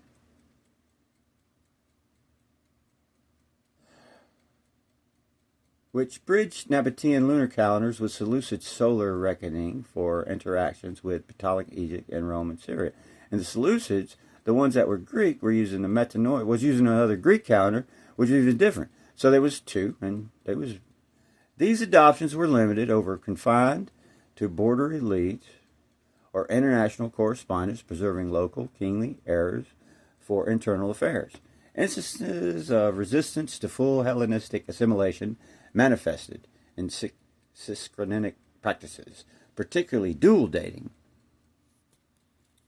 in border regions, which allowed communities to navigate competing traditions without outright rejection. In Parthian-controlled Mesopotamia, for example, Greek inscriptions from Babylon in the 2nd century Common Era record events with both Asserted and Seleucid years. That's probably helpful, such as dedication dated to Asserted year 398, or at least knocks one of them off, a couple choices off. The Seleucid year 462 would be 151. And that's over 300 years different, enabling Persian administration to honor local Babylonian customs. There's other examples notable to illustrate the adoption of material culture. The Zabad inscription from northern Syria, dated 823, 512, which is a little less than 300 off, different, records the dedication of a martyr shrine to Saint Sergius under the supervision of Herodotus Lonus, using both Greek and Syriac, alongside a later Arabic edition, underscoring the era's role in Christian commemorative practices. Similarly, the Exan stele erection by Nestorian Christians. Nestorius wasn't Nestorian either. In Tang, China, I added that. In 1092, Seleucid, 781, which is 300 years off, chronicles the propagation of the faith from its arrival in 635 AD. Employing the Seleucid era and the Syriac colophon to affirm the continuity of Eastern Christian missionary traditions across vast distances. And Syriac is not whole all together as well, even in the writing. You can tell by the people. Some are more pro this side and that side and that side. In Syriac historiography, the Seleucid era persisted as a key dating mechanism through the 12th century. Through the 12th. It was 1, 2, now it's 12th century. Enabling chroniclers to document church councils, doctrinal disputes, and persecutions with temporal accuracy. Works such as the Chronicle of Ziquin and the Ecclesiastical History of Michael the Syrian reference the era to narrate events like the Arab conquest, impact on Christian communities, and internal schisms, preserving a temporal framework for the ecclesiastical memory.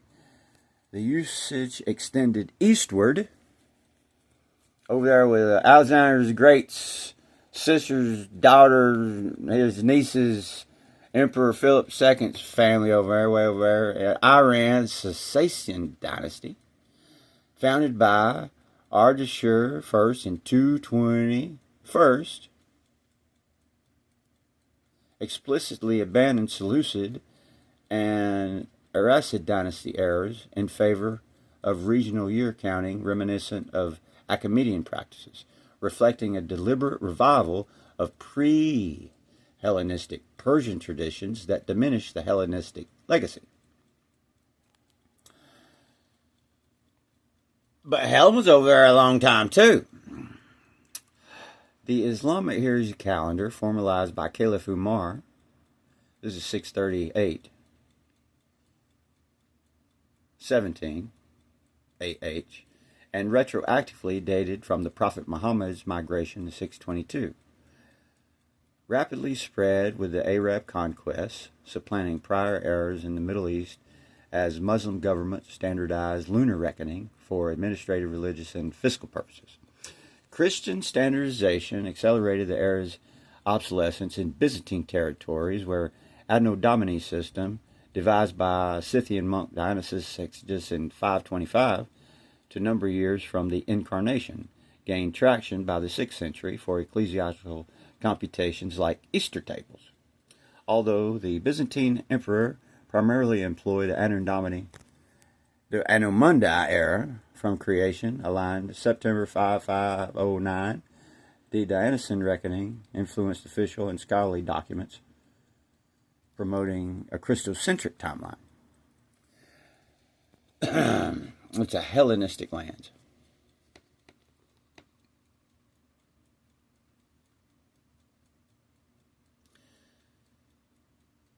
This linguistic pivot disrupted the transmission of Greek-based calendrical knowledge, as local communities increasingly favored eras tied to indigenous and emerging religious identities, such as the Herald, Islamic regions, or Syriac variants in Christian enclaves.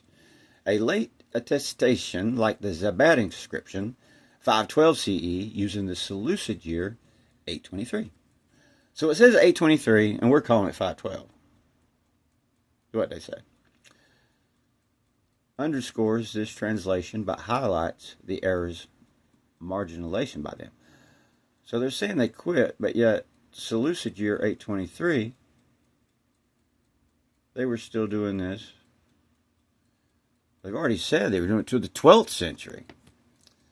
The Seleucid era persisted in isolated Jewish communities in Yemen, where it's known as the era of contracts. Minyan. The era of reckoning, and employed for dating legal documents and contracts well into the early modern period. Yemenite Jews maintained this continuous year accounting system adapted from a type of Babylonian traditions as a marker of communal identity and temporal community, distinct from the more common Anno Mundi reckoning. Its use began to wane around the 16th century, coinciding with the Ottoman conquest of Yemen in 1517, which introduced broader imperial administration influences and facilitated greater stuff. So, let us see, in 160, which is 100, which is 60, I don't know. Right here is Canaan land. Marked Cana on the coins. Under a Antiochus Epiphanes era.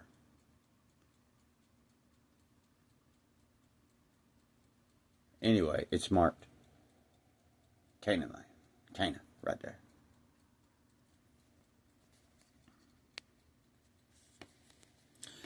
You know, we had an almanac here. There's a Greer's almanac. There's another farmer's almanac. But they quit doing that last year.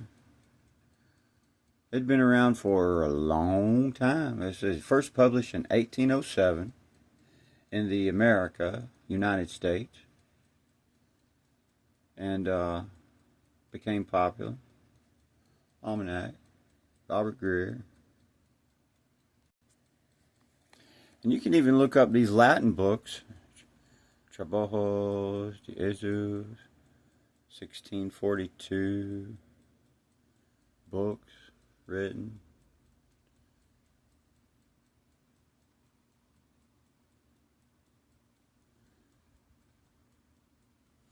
But, and you go look at them.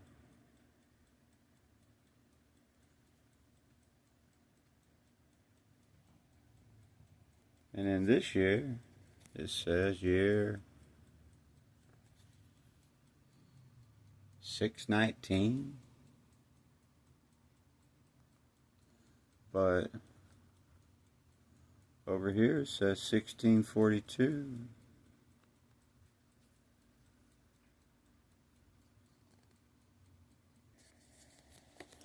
So all these witnesses, you got Strabo and Josephus saying stuff. Now it happened at this time that not only those Jews who were at Jerusalem and in Judea were in prosperity, but also those of them that were at Alexandria, in Egypt, and Cyprus. For Cleopatra the queen was at variance with her son Ptolemy, the one called Lathyrus, and appointed for her generals Checklus and Ananias, the sons of that Onias who built the temple in the prefecture of Heliopolis, the one like to that at Jerusalem. Cleopatra entrusted these men with her army and did nothing without their advice.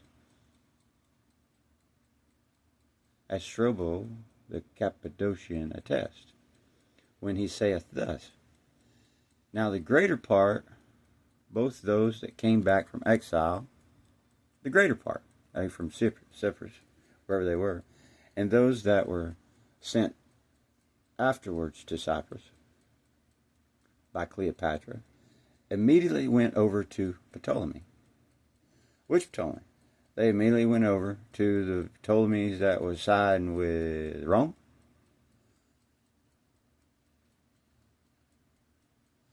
Only the Jews of the district named for Onias remained faithful to her, because their countrymen, Checklus and Ananias, were held in special favor with the queen.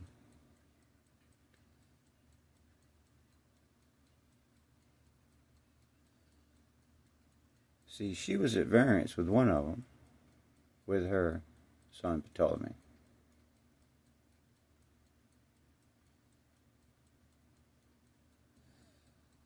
And the ones she appointed as generals who built the temple at Hellenes, northern, or rebuilt it, or kept it built, like the one in lower Jerusalem at that time. Says, but they went over to Ptolemy. A lot of them did. And sided with south. Only the Jews, other ones, stayed with her because they were faithful to the north. Because their countrymen were held in special favor with the queen. These are the words of Strabo.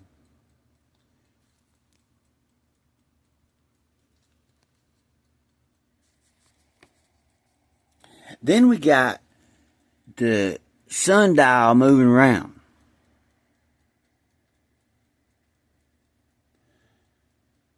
Going back, going forward, doing crazy stuff. And that's one account. But then we also got the hailstones and Bethelron, and where it stays lit all day. But no, right here it says the year 713 was the first year of the pre-Julian Roman calendar. It was known as year 41 ABUB Candida, or less frequently 41 AUC. That was in 713. That's what they're saying. But this is the time when they other reckoned time, Numa Pompilius, king of Rome, in 713, known as the pre-Julian calendar. It was known as year 41, Abu Candida, reformed the Roman calendar in this year, in 713. reformed it because of some reason, introducing January and February and adding 5 days to the calendar. The Olmecs also established Monte Alban, the sacred city, and continued building pyramids in this year. That's what they say. So in 731, Rome then changed its stuff to 41. So we had 1 year off, 20, 30, 40 years off, 2, 3 year and 100 years off. And this is 650 years difference in number. And then you got Seleucids from their generals, from their presidents, or measuring different times. So that's the 713 Rome calendar. About this time, it says, "Behold, I'll bring down the shadow of the degrees, which is gone down in the sundial of Ahaz. 10 degrees backward, so the sun returned 10 degrees, by which degrees had gone down." And then Jerome renders the word, and then Jonathan in the Chaldee paraphrase translated away, but he says it's called the stone of the hours, as the hours of the clock. These are the days of our lives in his commentary on this passage. The stone of the hours. Hours of our clock. These are the days of our lives.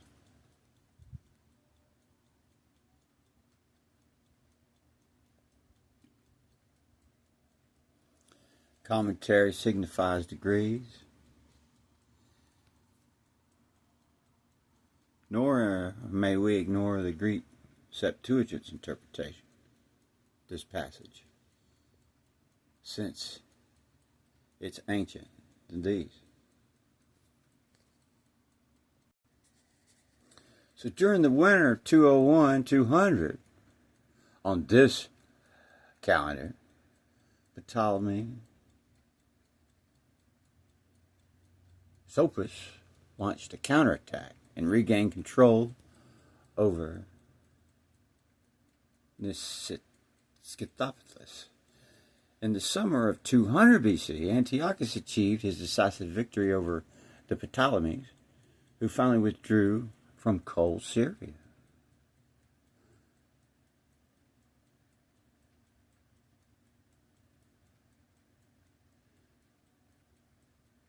His decisive victory over the Ptolemies, who finally withdrew from cold Syria. So this must have been the Egyptians that were over there, that didn't need to be over there and get over there. If he was a Greek. Because it's like the Greek Romans, or the Greek Egyptians, or the Egyptian Romans. And it says in 163, Judas Maccabees launched a campaign to save the Jews of the Gilead. And on his route, Jews of the Gilead is cold Syria.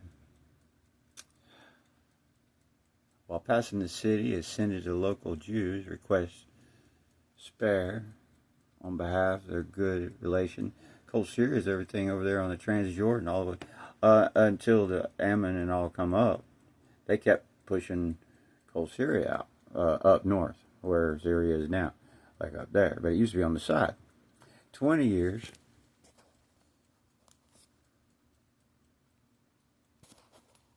Tryphon.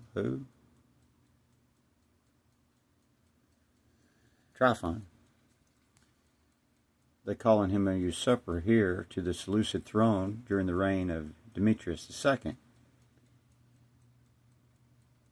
Marched his grand army from Antioch to Scythopolis at 140s on this calendar, where he met Jonathan, the Jewish high priest. On that calendar, assumed a serving arena, both sides, meeting grounds, reflecting the city's neutral standing.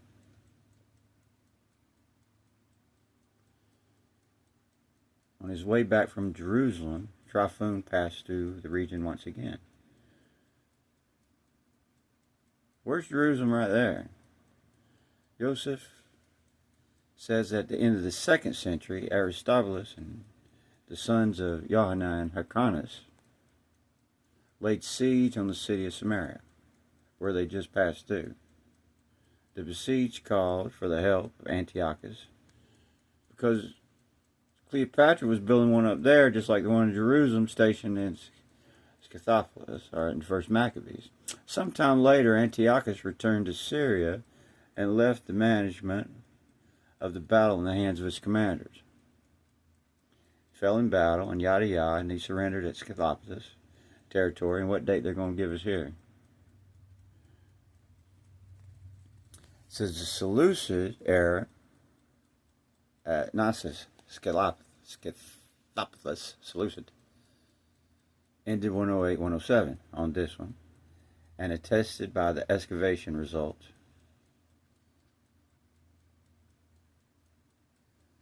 Antiochus openly betrayed the city's nearby vicinity. This was John Hyrcanus. It says, according to Josephus, the city was captured in war. But also, Josephus doesn't move knee and eye with Darius and Alexander the Great. Josephus states that the city was destroyed and burned, the archaeological evidence, but he's counting 15 steps, and he knew the steps, indicating that citizens went to exile. Although Josephus does not specify where to. Well, the ruined city was not resettled by the Hasmoneans, notwithstanding that Josephus mentions the visit by Cleopatra. Because Cleopatra told him to build one up there like the one in Jerusalem, the daughter of Ptolemy, Egypt, now Scythopolis, some years later in 102.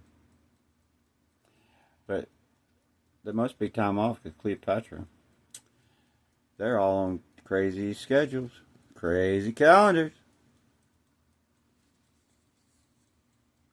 It's like an Indiana Jones movie, but better. And it says Etruscans developed the 8-day market week known as the noonday cycle, 8th or 7th century. Like when the Romans done that thing in 712, 713, this was passed on to the Romans no later than the 6th century. As Rome expanded it, then it went back down to the 7-day rhythm. Named after the sun and moon, planets visible, the naked eye, customary in the time of Justin Martyr, who wrote of the Christians meeting on Sunday. Like he's like 160s, 170s, I don't know. Emperor Constantine eventually established 7th day. Now, there is a lot of different emperors all at the same time, and certain ones win. Constantine's an interesting one, though. Oh, we got to stop this. We must now take stock of the Silures, because in their long struggles against the Romans, the Brigantes had almost invariably been their allies and supporters. They are most vital in realizing past history. This is an old Scot historian gives us a clue to their whereabouts when he claims that Carrick, above Galloway, was part of Siluria. Kyle, called after Cole, king of the Britons, was Silurian, as also Cunningham was the third part, and most. Well, Silures held the Romans at bay until 61. The Silurians, they're on that calendar too, when Nero bestowed the governorship upon Suetonius Paulinus.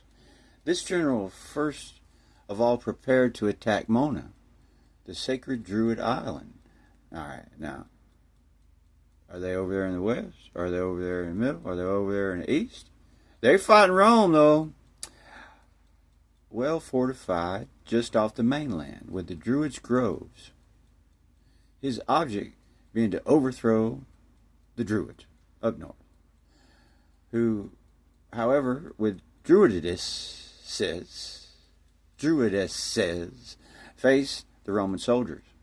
The Druidesses, they carried torches, axes, and bow and arrows, and ran around like furries, while the Druids uttered fearful imprecations. And they raised their hands towards the sky.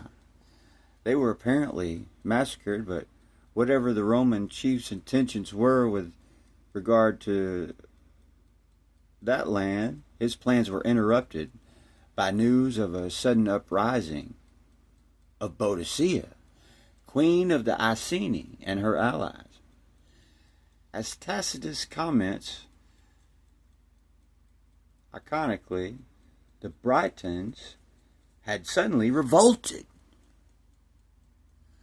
Well, they went in there and messed with Cyprus, and they kept trying to go on up further because they were the Seleucids. The Caledonians, that it extended to the south of England, is not acceptable. But the injured queen and her daughters might well have been present at this battle in the north. The account which says that the Britons were annihilated and that the Rome losses were only about 400 killed and wounded is also questionable. Tacitus adds that Boadicea poisoned herself, but Dion Cassius, on the contrary, asserts that she collected an army of 230,000 and she died happy ever after, natural death.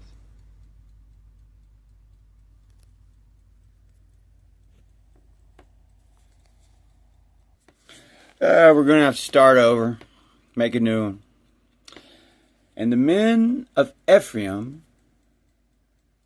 gathered themselves together and went northward, and said unto Jephthah, Wherefore passest thou over to fight against the children of Ammon, and didst not call us to go with thee? We will burn thine house down with fire. And Jephthah said unto them, Hey man, my people were in great strife with the children of Ammon, and when I called you, you delivered not me out of their hands. You didn't help me. I called you and you didn't help me. And when I saw that you delivered me not, I didn't come chase you down, try to hunt you and hurt you. I just decided I'll put my life in my own hands. I'll take care of business myself, because it don't seem like nobody else is doing it, and passed over against the children of Ammon. And guess what? The Lord delivered them into my hand.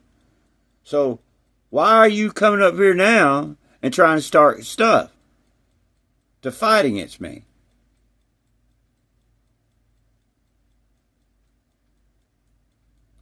You just said you're going to start stuff with me and you're going to burn my house down and beat us up? I called you once before and you didn't help, and I didn't even, I said, well, you just busy doing your own thing. I take care of myself. Then Jephthah gathered together his men of Gilead and ran them off. Don't come up here talking mess.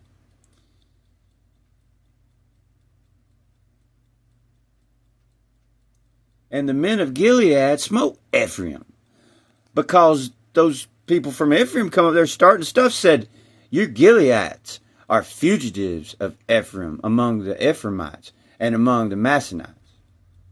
In other words, they said, y'all aren't real. You should come and ask us. You got our permission to do this and this and this. And the Gileadites took the passages of the Jordan. They got back on the river before the Ephraimites, and it was so. And when those Ephraimites, which were escaped, they were on the run, said, let me go. The men of Gilead said unto them, art there an Ephraimite? And if they said no, trying to keep from getting hurt, Then the Gileadites said to him, all right, say Shibboleth. And the ones that said Shibboleth probably let him go. But for the ones that could not pronounce it right, see, they knew they weren't real. See, they come up there accusing. So they said, oh, you're fugitives from Ephraim, Manasseh, or whatever. You're not even the real good deal. We're in charge and all. And they decided that every accusation is a confession. And that's how it is with these folks. It's usually, that's how it is. The ones that's talking the biggest, their accusation is just an admission of what they're doing or what they're going to do. That's what they're doing.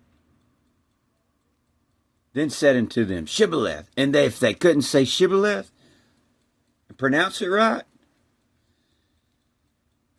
then they took him and slew him over there at the Jordan, over at the river. And there fell at that time Ephraimites, 42,000. And Jephthah judged Israel 6 years. Then died Jephthah the Gileadite, and was buried in one of the cities of Gilead.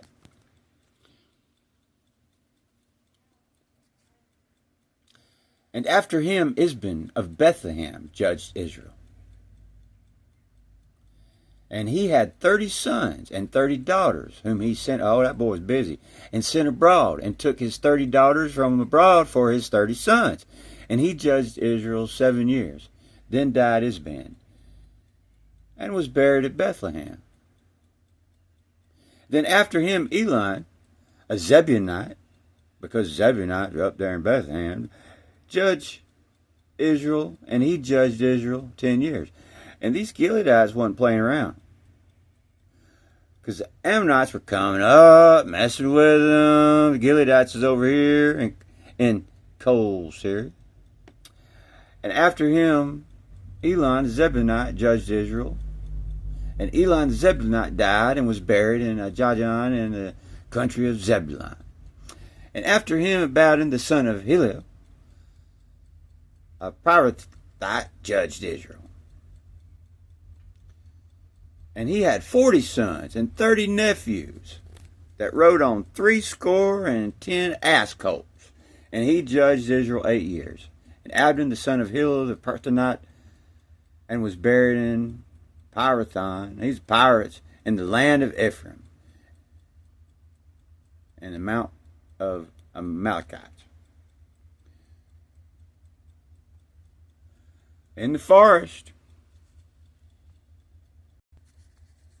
See, the Israelites on Delos, who make contribution to the sanctuary at Mount Gerizim, crowned with gold crown, Seraphim, son of Jason of Gnosis, for the benefactions towards them.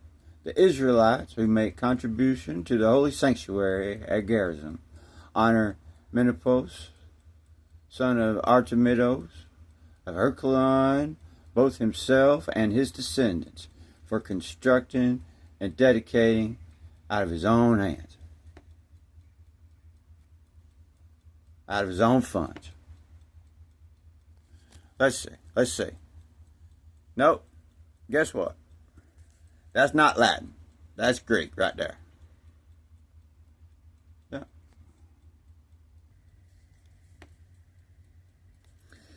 Said the early morning darkness, torches and fires made the mountainside palaces glow 20 different colors, from blood red to indigo. Apparently no one ever slept on Olympus.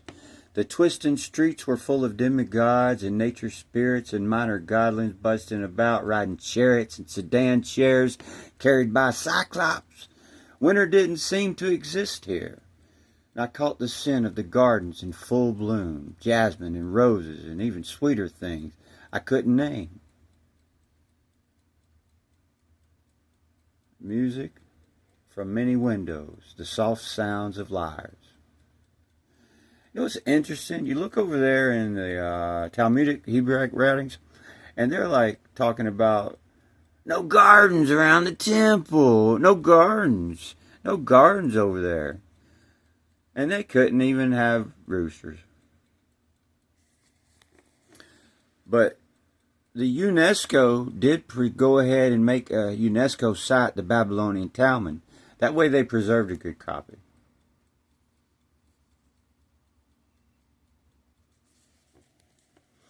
And see, not the Seleucids, but then these other people, all the way in Northumbria, wherever they are, Boadicea, the Seleucids differed from other Ordovices, and they were fighting Rome to the north through cultural markers like smaller defended enclosures and limited iron production, contrasted with other larger hill forts and stone-built hut clusters. Similarly, they were distinct from the Dubini. Further east in them, featured different potteries. The Silurian sites emphasized rural farmsteads and banjo enclosures tied to cattle economies. Emerging DNA, Wales, so we're way over there off west, across Britannic, underscoring localized adaptations. Berder says, prior to Roman contact, the Silurs operated as a loose confederation. Like I said, Greeks did not all have to have one leader. Centralized clans, evidenced by importing corn hordes. This is the first place that Rome went and got one of their mints. Such a late Iron Age gold staters from the Dubini found in their territory, pointing to alliances facilitated by trade networks and governance. They were working together, but it wasn't a centralized boss. Expansions, enclosure patterns, infrastructure, yada yada, without centralized minting or authority. It says scholarly analysis posits a Celtic linguistic origin for Silurs, derived from the common Celtic root salo, meaning seed. So they're the Seleucids. They're not the Seleucids, but the Seleucids. Potential implying possessors of the seed, or denoting kinship and descent. So they're the Seleucids, seeds, and kinship or descent. Debates persist on whether this root reflects a purely Celtic formation or incorporates other pre-Celtic substrata. They were fighting Rome. And Alexander the Great knew them. Because Alexander the Great, I remember, he took in lots of them, with some linguistic suggestion influence from earlier Indo-European layers in Britain.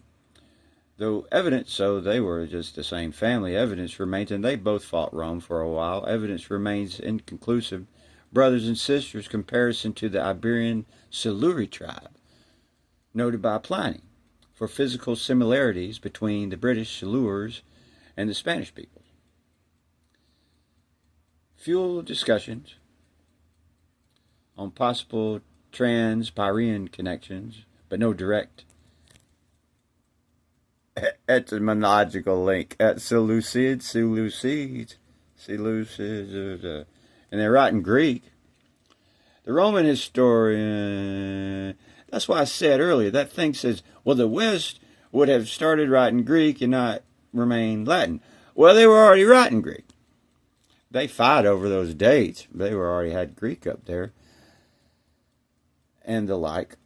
Uses involved from Tacitus, ethnographic portrayal into more administrative context is seen in Dio Cassius' Roman history, where he recounts the Silurs' subjugation under Governor Sextus Julius Frontinus, well, maybe part of them, further down east, he's subdued by his campaigns as Silures, a powerful tribe.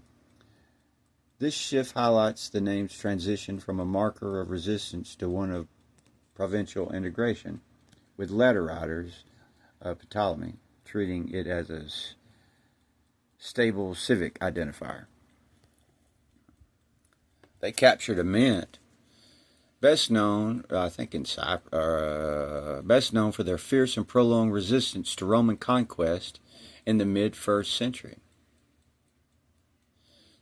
Supporting the exiled British leader Caractacus and engaging in guerrilla warfare that delayed full Roman control until around 76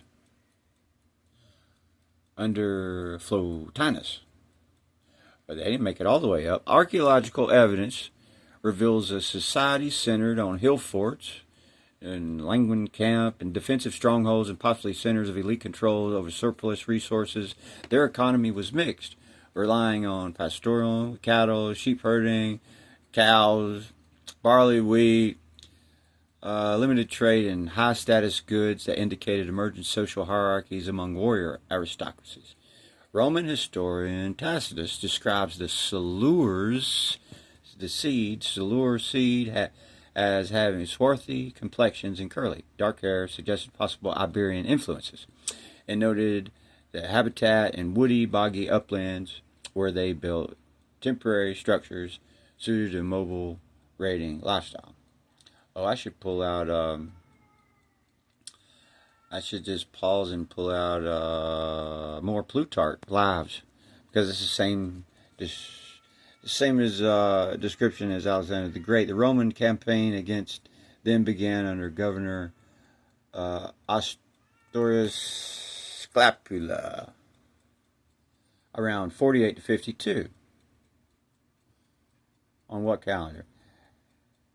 With Gellius at 52 to 57 facing ambushes into cattle. They were cattle rustling tactics. Says comparisons to continental Belgic names such as the Cataluni, a tribe of Champagne region attested in Roman sources from the 1st century, suggesting phonetic and Semitic parallels with the Cataluni, particularly indicating shared migratory origin, Gaulish-speaking groups crossing to Britain. The 1st, 2nd centuries. This affinity implies the name reflects Belgic cultural imports. So they're saying they weren't of that type of Rome, but they were Alexander's people. Or tribal. They had to move off to get away from the Romans that want to conquer everything, identifies the ones that take over the Romans. They didn't want to be friendlies, and highlighted martial themes amid competitive tribal expansions. The attestation of the name Roman authored texts like Ptolemy's Geography around 150 on this calendar and on later inscriptions raises questions of recording fidelity, yet the consistency with coin legends bearing related rulers' names using Latin script for Celtic names. So what's interesting, see, we saw a marker, and they're trying to push it up to 300 or 400, and it was all written in Greek. And they're saying, well, but see, this says at 150, Rome is already marking stuff in Latin. If it makes it up there, Rome, it's like marking your spot, you know. So that marker we saw last time, written in Greek, way up in Northumbria, Rome ain't going to leave something up there and not put their name on it. Bolsters evidence for an indigenous pre-Roman self-designation rather than ex post facto Roman ethnology, I see. Pre-Roman self-designation rather than ex post facto Roman ethnology. Such interpretation prioritizes linguistic, tongue-tied over narrative convenience, acknowledging that no single etymology resolves all variants without epigraphic corporation. Man, there's a bunch of big words just to figure out who the Celtics aren't. And it end up says they just don't know. Because we just don't know, is what they say. It says the Low Countries were primarily inhabited by Belgic tribes in the southern regions of Germany. It's a low country. But it's just over there in Macedonia, over to the west of Macedonia, further out. Tribes in the northern and Ravenna areas prior to Roman expansion, further west. Belgic groups described by Julius Caesar as distinct from other Gauls due to their martial prowess and Germanic influences, including these police, ship estuaries, and Nerva and Belgium, and the Ardennes, and the other people, and these other people.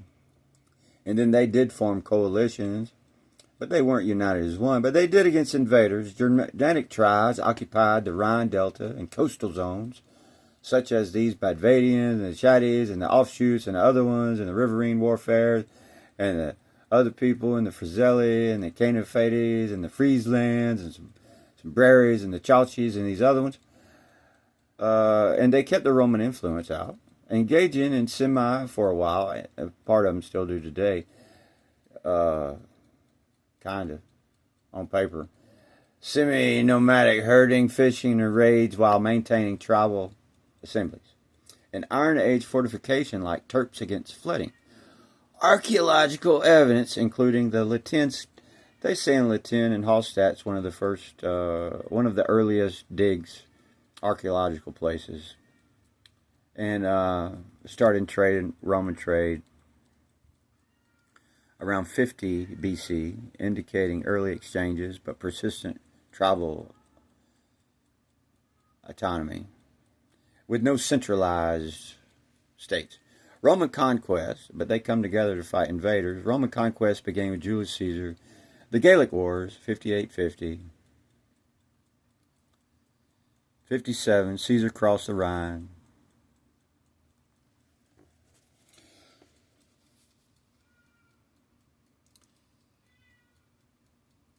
Under Roman administrations, there new within Gallic Belgium, 27-22 BCE, subdivided Tiberius, Claudius. There was all these different emperors and Caesars at the same time, and brothers going here and east and west and over the river and through the woods. Reorganized as Germania Inferior by Domitian around 83. So they called it something, 83 CE. Legionary fortresses, 5,600 troops each at sites at these places and these places, at 10 BCE networks. And they were these places. Numerous rulers, bodyguards established 30 CE, while Friesland leaves guarded coast until revolting over tax hikes around 28 CE. Just the Battle of by Duhina Wood, Sicilian, Vici, and Villis emerged, blending Rome baths, hypocals, and pottery, and this and that, over revolting tax hikes. Tensions culminated in that revolt of Batian, 69-70, sparked amid Rome's Year of the Four Emperors. Well, they didn't have more than one at one time anyway. That's the thing about it. They had lots of them at the same time.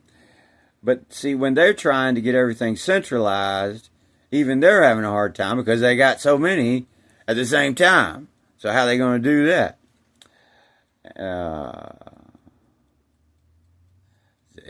They camp out right there in that 200 years before and 200 years afterwards, and they just keep it where they just feed a narrative.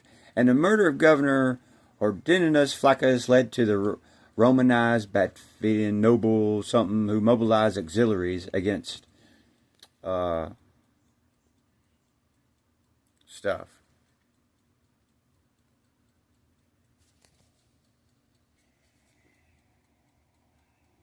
And see, when the Gileadites went over there and they told the Ephraimites, don't be coming up here starting nothing and calling us fakers. We're going to show you and take care of something. I tried to be nice. And you didn't help us. Ain't nobody doing nothing, so I decided to do it myself. But then later on, the crazy thing happened to him is he made a will and dealing and stuff, and he's like, I'll sacrifice and I'll do this. The next person that comes in here, well, the next person come in there, the story was, it was his daughter.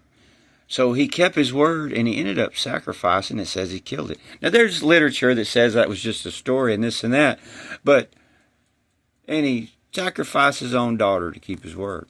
It says later, Jephthah was forced to fight against the Ephraimites, who refused to aid him in his struggle. They didn't come to help the first time, so he left them alone. This story is remembered for the killing of the fugitive Ephraimites, who were identified by their accent. Now see, I don't know if it was because they could say it or they couldn't say it. What do you think?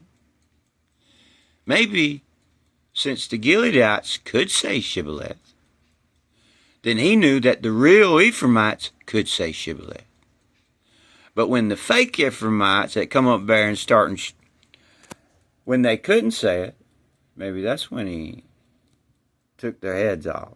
Let's see what this says, though. Ephraimites who were identified by their accent. They said the Hebrew word Shibboleth as Sibboleth.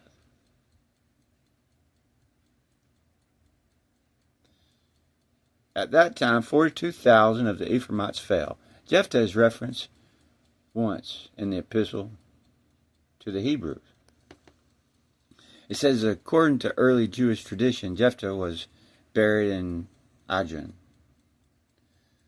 a town in present-day Jordan.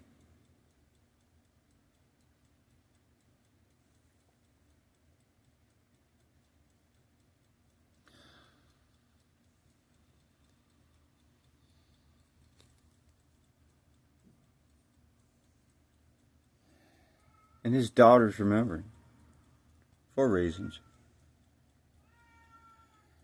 And what's neat about that story, you look up, this is what you can do in your free time. But you can look at, because that story, look at treaties on government, Locke's treaties on government. I gotta put this up. You can look that up, and based on that story, you look as prior restraint, also referred to prior censorship or pre-publication censorship. It's censorship. It's First Amendment, arguing the First Amendment. Locke used it, and he used that story of Jephthah and his daughter, this and that, for First Amendment censorship reasons. And how he worded it up, you have to look it up. But,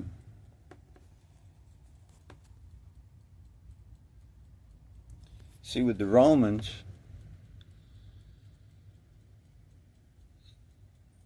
the Celtic people, British, Greek, says, this Asellus,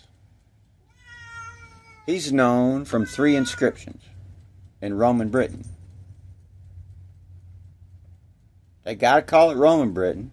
He is twice invoked on dedications at Kerwert, way over there. And whether or not it's pre-Rome, see, that's what they're discussing over. Somebody's always got to be the boss. And which only a pair of human feet and a pair of goose feet survive. The invocation is to Mars Linus or Assus Venenus. Should have pulled that up in this. But there's another inscription, and if you look it up, and it's in Greek to this Asellus, and he's got one of those hats, like a Corinthian hat, like Ares. And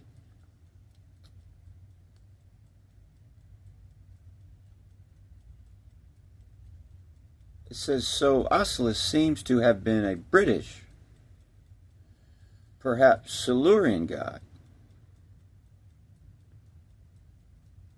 associated with Mars, probably in the latter Celtic capacity. Well, as far as gods and all this stuff, thing about it, it was Greek, or Ares. It was a ancestor. And Rome adopts a lot of stuff, just like a lot of people adopt later Egyptian stuff. There's 2 Egypts, 2 Romes, more than 1 Greek.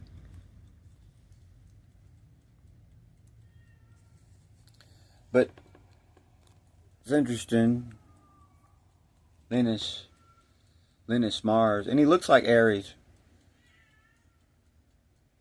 I don't have a picture of that, not here.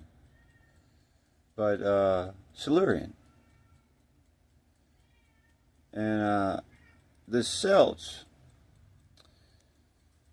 Alexander the Great took a lot of Celts in. And the Celts, it's interesting, the Silurs, they just call them Silurs. They conquered Roman in like 390. That's what the book said. So they conquered Rome in 390. Drove them back. Told them who's boss. And Alexander the Great was doing his thing. The Gaulish theonym linos has derived from stem lino, which could mean wood. Welsh.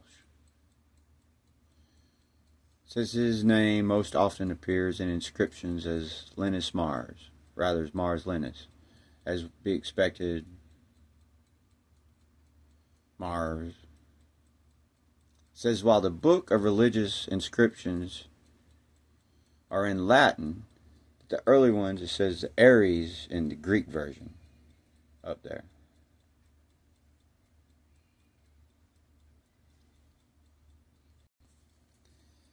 Early ones marked in Greek, Linus.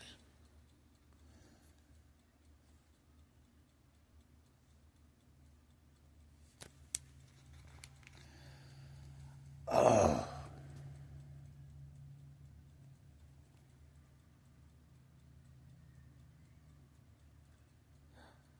Linos, Ares, and Greek versions. And we're going to finish it off. And just because things sound the same, this is Galahad. Not Gilead, but Galahad. From this same Silurian bunch later. Sometimes referred to as Gallus.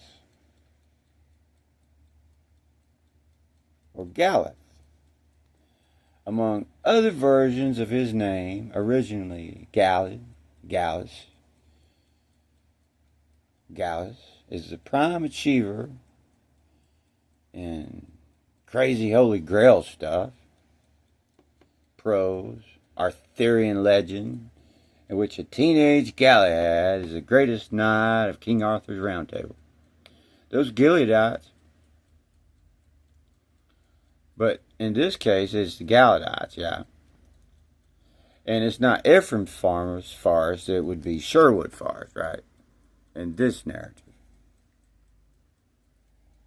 Silurs, seeds, and not in the Seleucids.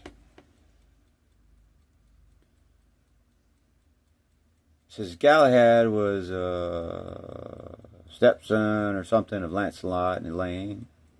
Later, and this and that and the other.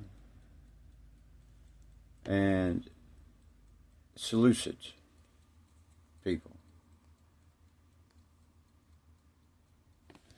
Is Gilead and Galahad. So you got cold Syria over here on this timeline. And over here is the forest of Ephraim.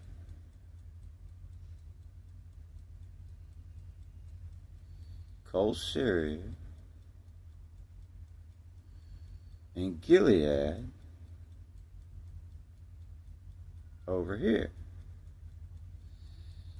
And the forest of Ephraim here. And over here you got Zebulun.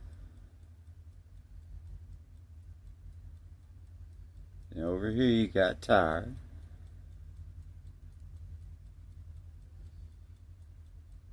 And cold Syria. Gilead. And there's crazy. Let's do one more thing. Go to bed.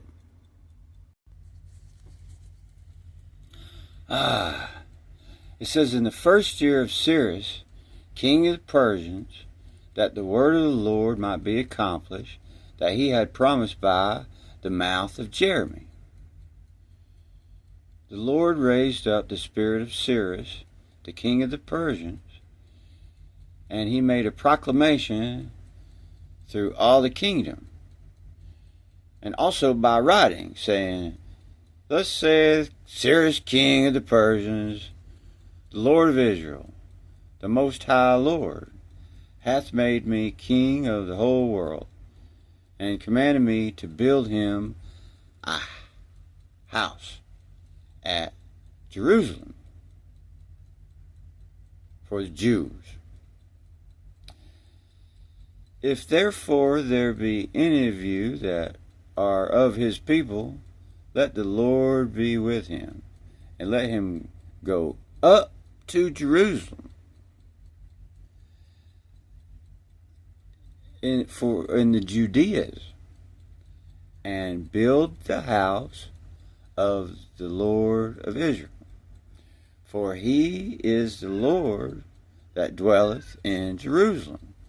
Whosoever then dwell in the places about, let them help them.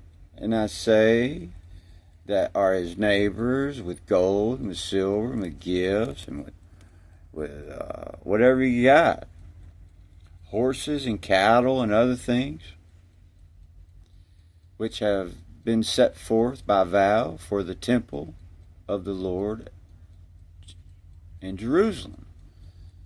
Then the chief of the families of Judea and the tribe of Benjamin stood up, the priest also, and the Levites, and all they whose mind the Lord had moved to go up and to build a house for the Lord at Jerusalem, had to go up and to build a house for the Lord at Jerusalem. And they that dwelt around about them and helped them in all things with silver and gold, with horses and cattle, for many gifts, and a great number, whose minds were stirred up thereto. King Cyrus also brought forth the holy vessels, which Nebuchadnezzar had carried away from Jerusalem, and set up in his temple house. Now when Cyrus king of the Persians had brought them forth, he delivered them Mithridates his treasurer, and by him they were delivered to Sanballat, the governor of Judea. And thus was the number of them. And there was 1,000 of those, and 30 of those, and 20 of those, and 30 of those, and a bunch of those, and a bunch. So all the vessels.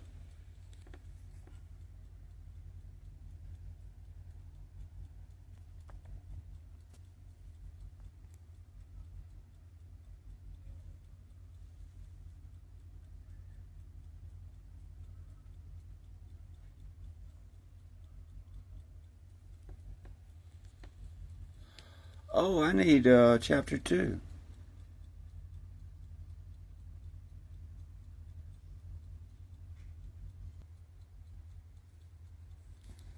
Oh, and it's down here somewhere.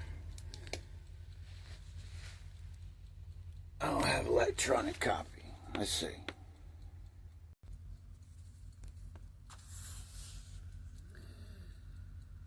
says, Behold the voice of the cry of the daughter of my people, because of them that dwell in a far country. Is not the Lord in Zion? Is not her king in her? Why have they provoked me to anger with their graven images and with strange vanities? The harvest is past, the summer is ended, and we are not saved. For the hurt of the daughter of my people, I am hurt. I'm astonished, I'm blackened, hath taken hold on me. Is there no balm in Gilead? Is there no physician there? Why then is not the health of the daughter of my people recovered?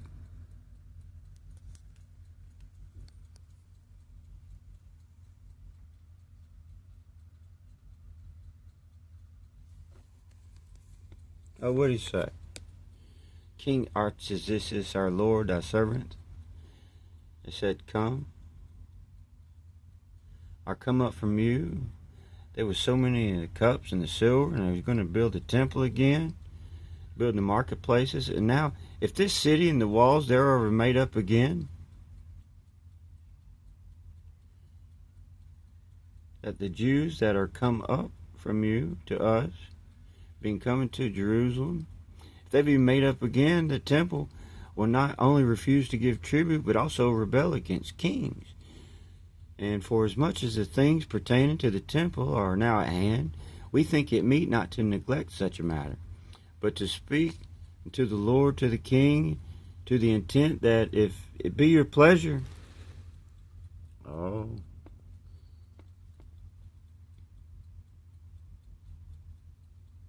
it may be sought out in the books of thy fathers. It says, and thou shalt find in the Chronicles what is written concerning these things. And thou understand that the city was rebellious, troubling both kings and cities. And the Jews were rebellious, and always raised wars therein, for the which cause even the city was made desolate. Wherefore now we do declare unto thee, O Lord and King, that if the city be built again, you're going to build a temple again,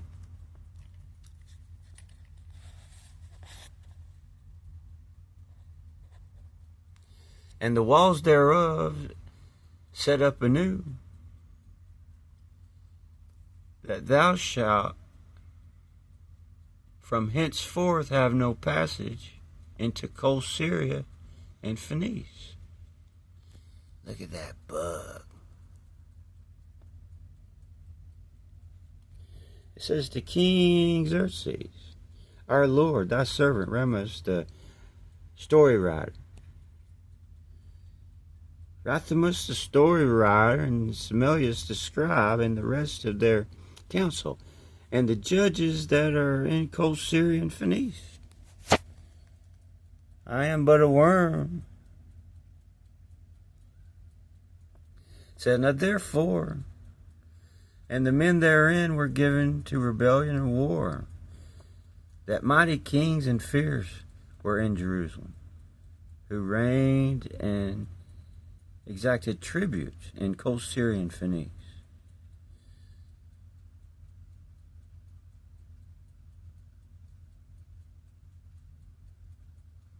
Wherefore now do you declare unto thee? It says, if they build a city again in Jerusalem, and the walls thereof set up anew, thou shalt henceforth have no passage into the cold Syria and Phoenicia. Because cold Syria and Phoenicia, I mean, you got cold Syria, and Phoenicia's Tyre over here. And then right in between, you got Gilead. Cold Syria. Cold Syria. Remember? Called it Ephraimites, come over here to help him, whatever, and then drove Ammon back down. Let's stay over here. And if you put Jerusalem right here between Phoenicia, cold Syria, at the Decapolis,